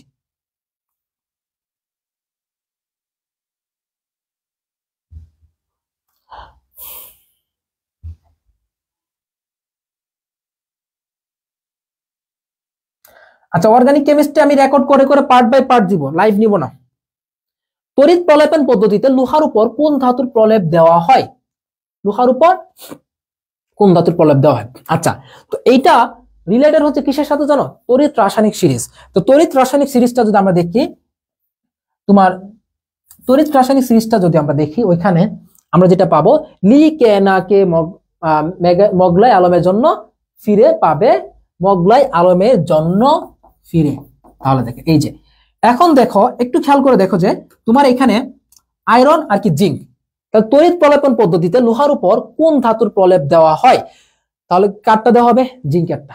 যেহেতু মনে রাখবা, যখন তোমার লোহাটা কি আয়রন, আয়রনের চেয়ে কি জিঙ্ক কি উপরে আছে না, যেহেতু উপরে আছে তার মানে কি যখন উপরে থাকবে তখন ওইটার প্রলেপটা মূলত দেওয়া হবে, তাহলে কি হবে, জিঙ্কের প্রলেপ, যেটা উপরে থাকবে তার প্রলেপটা দেওয়া হবে। ওকে, পরে আসো।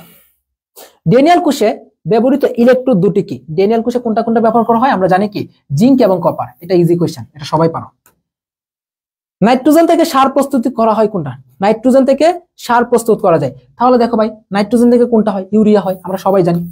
ইউরিয়া কি হচ্ছে, নাইট্রোজেন থেকে হচ্ছে, আমরা সবাই জানি এটা, তাই না। আচ্ছা, এরপর আসো, এরপরে কোয়েশ্চেনে চলো। ড্যানিয়েল কোষে তড়িৎদ্বার হিসেবে কি ব্যবহার করা হয়, সিইউতে আসছে, তাহলে তড়িৎদ্বার হিসেবে কি জিঙ্ক এবং কি তোমার কই জিঙ্ক এবং কপার, সিম্পল কোয়েশ্চেন, তাই না। আচ্ছা, বিশেষ করে লবণ সেতুরে তোমাদের ভালো করে পড়তে হবে। ক্যাথোডে 1 মোল হাইড্রোজেন গ্যাস উৎপন্ন হতে কি পরিমাণ বিদ্যুৎ প্রয়োজন হবে, এই টাইপটা একটু কনসেপ্টটা ক্লিয়ার রাখতে হবে। এই টাইপটা খেয়াল করে দেখো, ক্যাথোডে 1 মোল হাইড্রোজেন গ্যাস উৎপন্ন হতে কি পরিমাণ বিদ্যুৎ প্রয়োজন হবে, 1 মোল। আচ্ছা দেখো, 1 মোল হাইড্রোজেন গ্যাস উৎপন্ন হতে, হাইড্রোজেনের নরমাল জারণ মান কত, +1, তাই না। এখানে হাইড্রোজেন কয়টা আছে, দুইটা আছে, × 2, তার মানে কত হচ্ছে, +2। মনে রাখবা, যে কোনো একটা যখন 1 মোল তৈরি করতে হবে তখন তার চার্জের সমানটা দিবা বা যোজনী সমানটা দিবা। তাহলে এখানে একটা হাইড্রোজেনের জন্য কত, 1 ফ্যারাডে, দুইটার জন্য কত ফ্যারাডে, 2 ফ্যারাডে। আমি যদি তোমাদেরকে বলি যে সোডিয়াম প্লাস 1 মোল সোডিয়াম 1 মোল সোডিয়াম যদি বলি তাহলে এটার জন্য কত লাগবে 1 ফ্যারাডে। আমি যদি বলি 1 মোল ক্যালসিয়াম এটার জন্য কত ফ্যারাডে 2 ফ্যারাডে। আমি যদি বলি এখানে 1 মোল অ্যালুমিনিয়াম এটার জন্য কত ফ্যারাডে 3 ফ্যারাডে। অর্থাৎ যার যোজনী যত তার জন্য 1 মোল সঞ্চিত করতে ঠিক তত ফ্যারাডে লাগে। মূল কথা যার যোজনী যত তার 1 মোল সঞ্চিত করতে তার তত ফ্যারাডে লাগবে। এটাই সিম্পল, বুঝছো? এখন যদি তোমাকে বলে যে আমি ক্যালসিয়ামের মধ্যে 1 ফ্যারাডে দিব তাহলে কতটুকু ক্যালসিয়াম? তাহলে আমরা জানি যে 2 ফ্যারাডে যদি দাও তাহলে 1 মোল, যেটার ভর কত বলো 20, 20 দোকানে 40, তাহলে একটা দিলে কত 20 গ্রাম, শেষ। এরকম সিম্পল, একদম সিম্পল, জাস্ট কনসেপ্টটা মনে রাখবা তাহলেই হচ্ছে। কোনটি সবল তড়িৎ বিশ্লেষ্য? মনে রাখবা সবল অ্যাসিড, সবল ক্ষার, সবল অ্যাসিড, সবল ক্ষার এরা এবং সকল প্রকার লবণ, মোটামুটি দ্রবণীয় লবণ, তারা হচ্ছে কি তোমার সবল তড়িৎ বিশ্লেষ্য। তাহলে এটা কি সবল ক্ষার না? এটা হচ্ছে কি তোমার সবল তড়িৎ বিশ্লেষ্য। কৃষিগুচ্ছ 20-21 আসছে, বুঝছো সবাই? এটা হচ্ছে কি সবল তড়িৎ বিশ্লেষ্য, একদম সিম্পল। এরপর আসো, নিচের কোন লবণে জলীয় দ্রবণে তড়িৎ পরিবাহিতা সবচেয়ে বেশি? দেখো নিচের কোন লবণে জলীয় দ্রবণে তড়িৎ পরিবাহিতা সবচেয়ে বেশি? তোমার তড়িৎ বিশ্লেষ্যগুলো না অনেক বেশি ইম্পর্টেন্ট, তড়িৎ বিশ্লেষ্যগুলো অনেক বেশি ইম্পর্টেন্ট। আচ্ছা তোমরা অ্যান্সার করে বুঝছো? আচ্ছা দেখো তাহলে একটা জিনিস মনে রাখবা, এইখানে আমরা ফাজানের নীতিটা অ্যাপ্লাই করতে পারি চাইলে। দেখো কোনটা জলীয় দ্রবণে তড়িৎ পরিবাহিতা বেশি হবে? যেটা অধিক আয়নিক। তাহলে কোনটা অধিক আয়নিক হয়? যার হচ্ছে কি অ্যানায়ন ছোট হবে, যার অ্যানায়নটা কি হবে ছোট হবে। অর্থাৎ অধিক আয়নিক হবে কি যার অ্যানায়ন ছোট হবে এবং কি ক্যাটায়ন বড় হবে। সিম্পল কথা, যার অ্যানায়ন ছোট এবং ক্যাটায়ন বড় সেটা কি অধিক আয়নিক। তাহলে একটু খেয়াল করে দেখো, যার অ্যানায়ন ছোট তাই কি অধিক আয়নিক, এবং অধিক আয়নিকটা কি তড়িৎ পরিবাহিতা সবচেয়ে বেশি।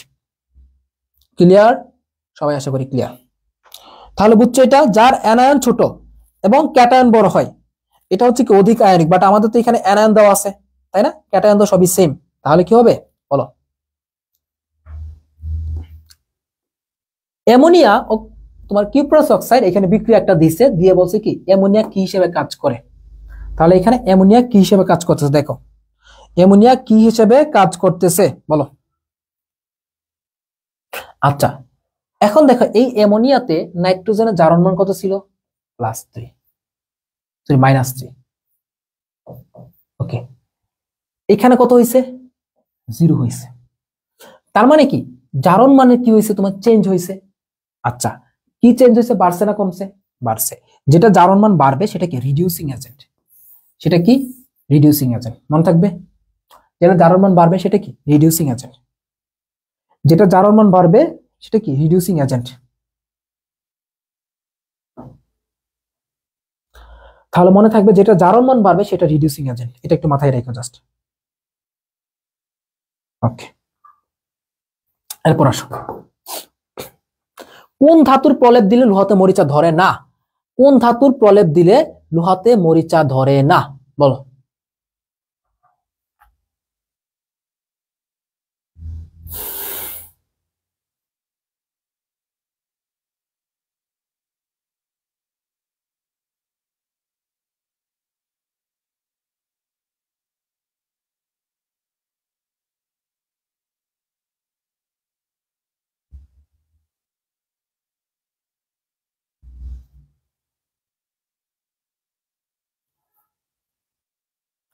এটা কি হবে বলো?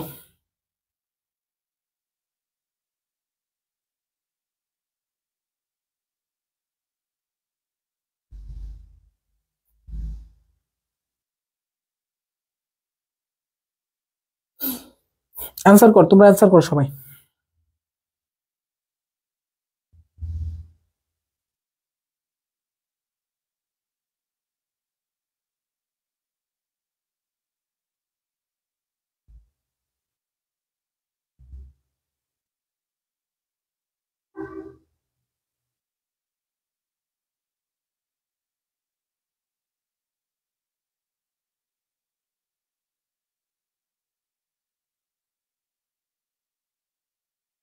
ওকে, তাহলে কি হচ্ছে? জিঙ্ক হচ্ছে।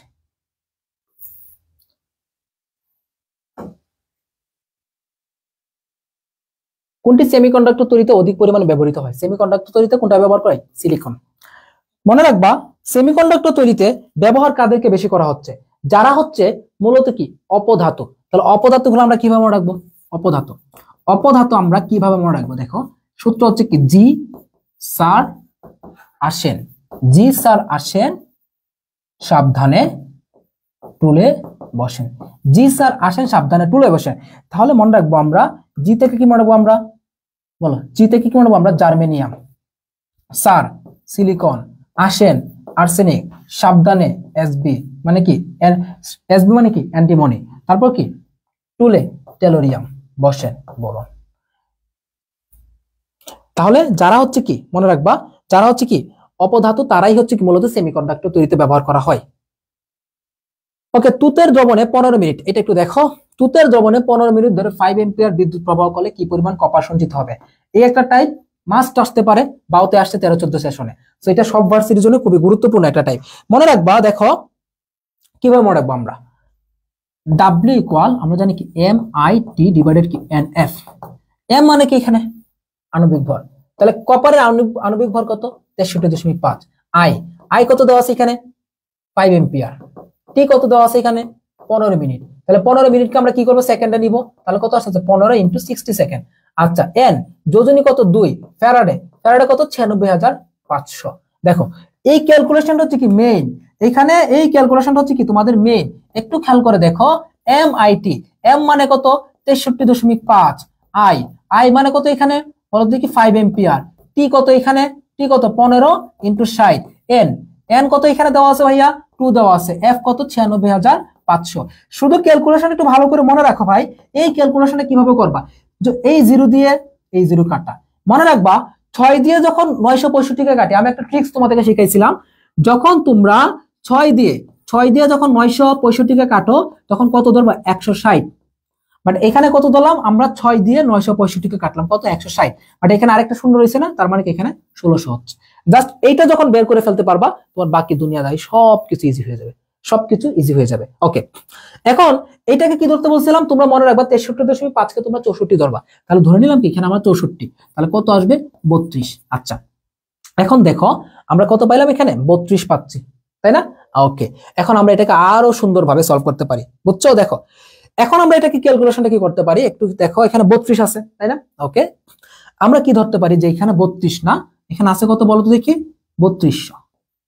তাহলে 3200 ধরলাম মানে কি 100 গুণ করলাম, 100 গুণ করলাম না? তাহলে আমরা কি করবো? এটাকে সাথে কি করলাম? আমরা 100 ভাগ করে দিলাম। আচ্ছা, ওটা না করলে আমাদের হচ্ছে, দেখো 32 যখন 16তে যাবে তখন কি অর্ধেক যাবে, এটা তো বুঝছো। 32 যখন 16তে যাবে তখন কি অর্ধেক যাবে, এইটা বুঝলে হচ্ছে। তাহলে 32 দিয়ে যখন আমরা 16কে কাটবো তখন কি 0.5 হবে, অর্ধেক। আচ্ছা, তার মানে কি 0.5 সাথে কত আছে? দুইটা শূন্য, 0.5 দুইটা শূন্য, তাহলে তার মানে আমাদের আসতেছে কত? মূলত এখানে 500 আসতেছে। মোট কথা হচ্ছে কি আমাদের এখানে 500 না। আচ্ছা দাঁড়াও, এটাকে আমরা লিখি 16 × 100, 16 × 100 এটা লিখতে পারি। আচ্ছা, তাহলে আমরা কি লিখলাম? 16 × 100। তাহলে তখন আমরা কি করলাম? 16 দিয়ে 32 কে কাটলাম, তাহলে উপরে থাকতেছে কত? 2। আচ্ছা, 5 দিয়ে আমরা কি কাটলাম? 100 কে কাটলাম, থাকতেছে কত? 20। এটা দিয়ে এটাকে কাটলাম, থাকতেছে 10। এটা দিয়ে এটাকে কাটলাম, কত থাকতেছে? 1.5। এই যে ক নাম্বার আছে। ক্যালকুলেশন যদি না বোঝো আমি আবার বোঝাই, আমি আবার বোঝাবো ক্যালকুলেশনটা।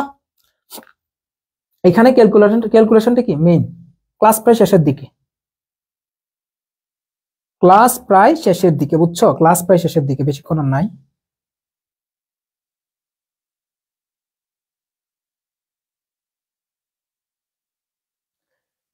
ক্যালকুলেশন ক্লিয়ার না হইলে আমি আবার বলি এটা আরেকবার। আচ্ছা দাঁড়াও, আমি আরেকবার দেখাচ্ছি। তো তোমরা দেখো এখানে যে জিনিসগুলো দেওয়া আছে তোমাদের, আমরা ডাব্লিউ ইকুয়াল কি জানি? আমরা সুন্দর করে যাচ্ছি একবার। ডাব্লিউ ইকুয়াল জানি এম আই টি ডিভাইডেড কি এন এফ। ওকে, এখন আমরা সুন্দর করে প্রত্যেকটা জিনিস একটু বসায় দিই। ইকুয়াল এম, এম কত? কপারের ভরটা একটু মুখস্থ রাখবা, 63.5, মাঝে মধ্যে দেওয়া থাকে পর। আই কত? 5 এম্পিয়ার। টি কত? 15 মিনিট। ধরলাম কত? 15 মিনিট। তো আমাদের এটা কি করতে হবে? সেকেন্ডে নিতে হবে, তাহলে সেকেন্ডে নিলাম 60 সেকেন্ড। ওকে, এন যোজনী কত কপারের? 2 ফ্যারাডে কত? 96,500। ওকে, আচ্ছা চলো কাটাকাটিটা করি। তোমাদেরকে বলছি আমি আরো আগে, এই শূন্য দিয়ে শূন্য কাটলা, কাটাকাটি শেষ। 6 দিয়ে যখন 965 কে কাটবা, মনে রাখবা অলওয়েজ 6 তোমার থাকবে এই কোশ্চেনে। সেকেন্ড ধরবা না, 6 থাকবে। 6 দিয়ে যখন 965 কে কাটবা তখন তোমার কত আসবে? 160। বাট আমাদের কি 965 ছিল না, একটা শূন্য আরেকটা ছিল, 9650 আরেকটা শূন্য হয়েছে। তাহলে আমরা মোটামুটি 60 দিয়ে যখন এটাকে কাটলাম আমাদের 1600 আসছে। এইটুকু আমরা জাস্ট মনে রাখবো। 2 দিয়ে 63.5 কাটবা, আসবে কত? 31.25। বাট আমরা এটা ধরবো না, আমরা ধরলাম কত? এখানে 32 আছে, তাহলে আমাদের কত আসতেছে? সরি, এখানে 64 ধরে নিলাম, কাছাকাছি ধরবো, তাহলে আমাদের এখানে আসতেছে কত? 32। ওকে, এখন এই 1600 আমরা কি লিখতে পারি? 1600 আমরা কি লিখতে পারি বলতো? 16 × 100 লিখতে পারি। 16 × 100।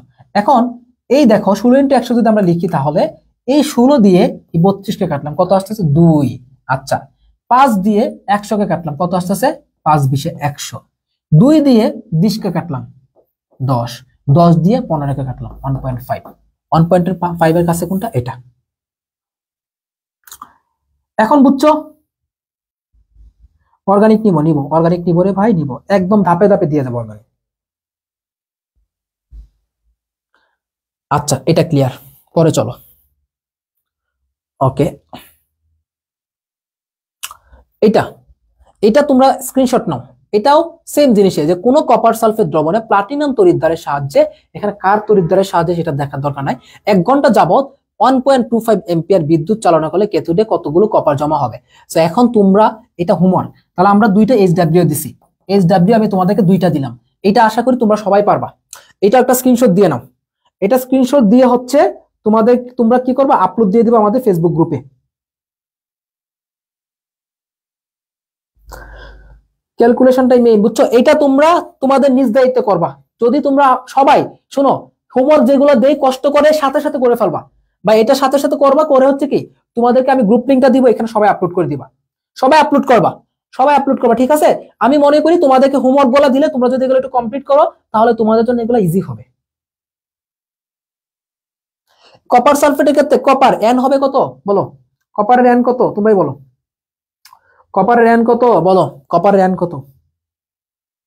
একটু আগে দেখাইলাম না?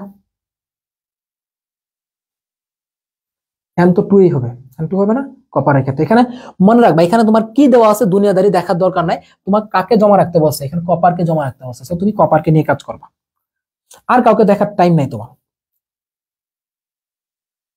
ওকে, আচ্ছা, সো আশা করি এটা তোমরা সবাই এই হোমওয়ার্কটা দিবা। এখানে দেখো, এখানে কি দেওয়া আছে ভাই? এগুলো দেখার টাইম আছে? টাইম নাই। 2টা মান দেখবা, একটা এখানে আর একটা এখানে। ইএমএফ নির্ণয় কত বলছে না? বড়টা কত? 0.80 মাইনাস ছোট মান। আমি একটু শর্টকাটটা দেখে দিই। ইএমএফ ইকুয়াল বড় মান মাইনাস ছোট মান। ইএমএফ ইকুয়াল কি? বড় মান মাইনাস ছোট মান। তাহলে বড়টা কত? 0.80 মাইনাস ছোটটা কত? মাইনাস 0.25। ঠিক আছে, তাহলে কত আসতেছে? 0.80 প্লাস 0.25, তাহলে কত আসতেছে? 1.05। অ্যান্সার কত? 1.05। ঠিক আছে, 1.05 অ্যান্সার কত? 1.05। বড় মান মাইনাস ছোট মান, বড় মান মাইনাস ছোট মান, এটা দিয়ে মনে রাখলে হয়ে গেছে। তাহলে ইএমএফ নির্ণয় করতে বললে বড় মান মাইনাস ছোট মান। সিইউতে কি হাড্ডির নাম মুখস্থ করা লাগে? হাড্ডির নাম? হ্যাঁ, হাড্ডি সব জায়গায় লাগে, হাড্ডি সব জায়গায় লাগে। এরপর আসো, লবণ সেতুতে তড়িৎ বিশ্লেষণ রূপে কোনটি ব্যবহার করা হয়? মনে রাখবা, লবণ সেতু ট্রিক্স, লাবণী, লাবণী কাল কেন আসনি, লাবণী কাল কেন আসনি। তাহলে আমরা ট্রিক্স দিয়ে যেটা মনে রাখবো, লাবণীতে মনে রাখবো হচ্ছে কি এটা লবণ সেতু, এটা লবণ সেতু, ঠিক আছে? আচ্ছা, কাল, কাল মানে কি? Potassium chloride. কেন, কেন মানে কি? Potassium nitrate. আসনি, আসনি কি মানে কি? Sodium sulphate. হাতে মনে রাখবো কি আমরা? Ammonium sulphate. আচ্ছা, অ্যামোনিয়াম নাইট্রেট NH4NO3। আর দন্ত সাথে কি মনে রাখবো আমরা? Sodium sulphate. ঠিক আছে, তাহলে লাবণী কাল কেন আসনি, কাল কেন আসনি, এই যে মনে থাকবে লবণ সেতু, লবণ সেতু মানে কি? লাবণী কাল কেন আসনি। এই ট্রিক্স দিয়ে মনে রাখতে পারি। তাহলে potassium chloride, potassium nitrate, ammonium nitrate, sodium sulphate, that's it, আর কিচ্ছু না। কোন সেলটি পরিবেশ বান্ধব?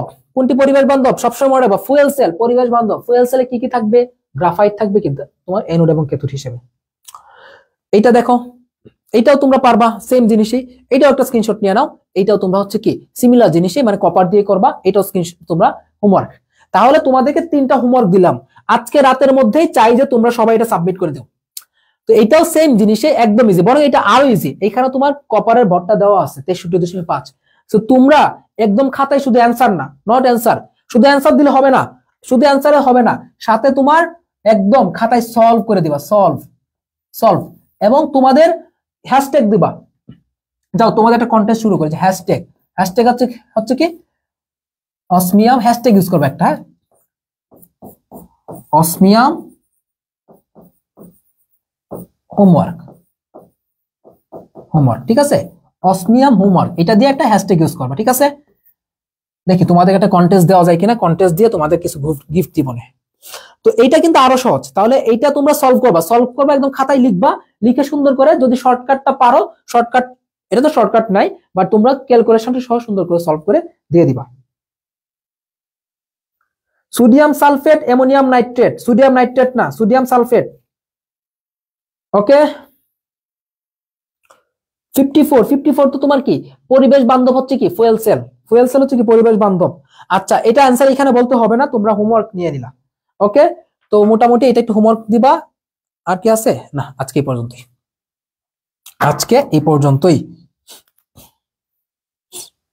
ওকে, তাহলে এই পর্যন্ত আজকে ক্লোজ। যারা ক্লাসটা মিস করছে তাদের চরম মিস, তাই না? যারা মিস করছে তাদের ক্ষেত্রে লস হয়ে গেল। ওকে, কারণ এই ক্লাসে যে কনসেপ্ট গুলো করাইছি, তুমি নিশ্চিত থাকো, তুমি যে ভার্সিটিতে এক্সাম দাও, কৃষি দাও, গুচ্ছ দাও, বা যেখানে দাও, তুমি ওখানেই কমন পাবা ইনশাল্লাহ, সেখানেই তুমি কি পাবা, কমন পাবা ইনশাল্লাহ, মনে থাকবে, ঠিক আছে। ওকে, আল্লাহ হাফেজ, আসসালামু আলাইকুম। ও, তোমাদের জন্য কিন্তু ম্যারাথনের অ্যারেঞ্জ করতেছি খুব শীঘ্রই, আবার আমাদের সেই আগের মতো ম্যারাথন শুরু হবে ইনশাল্লাহ, অপেক্ষা করো, জাস্ট অপেক্ষা করো।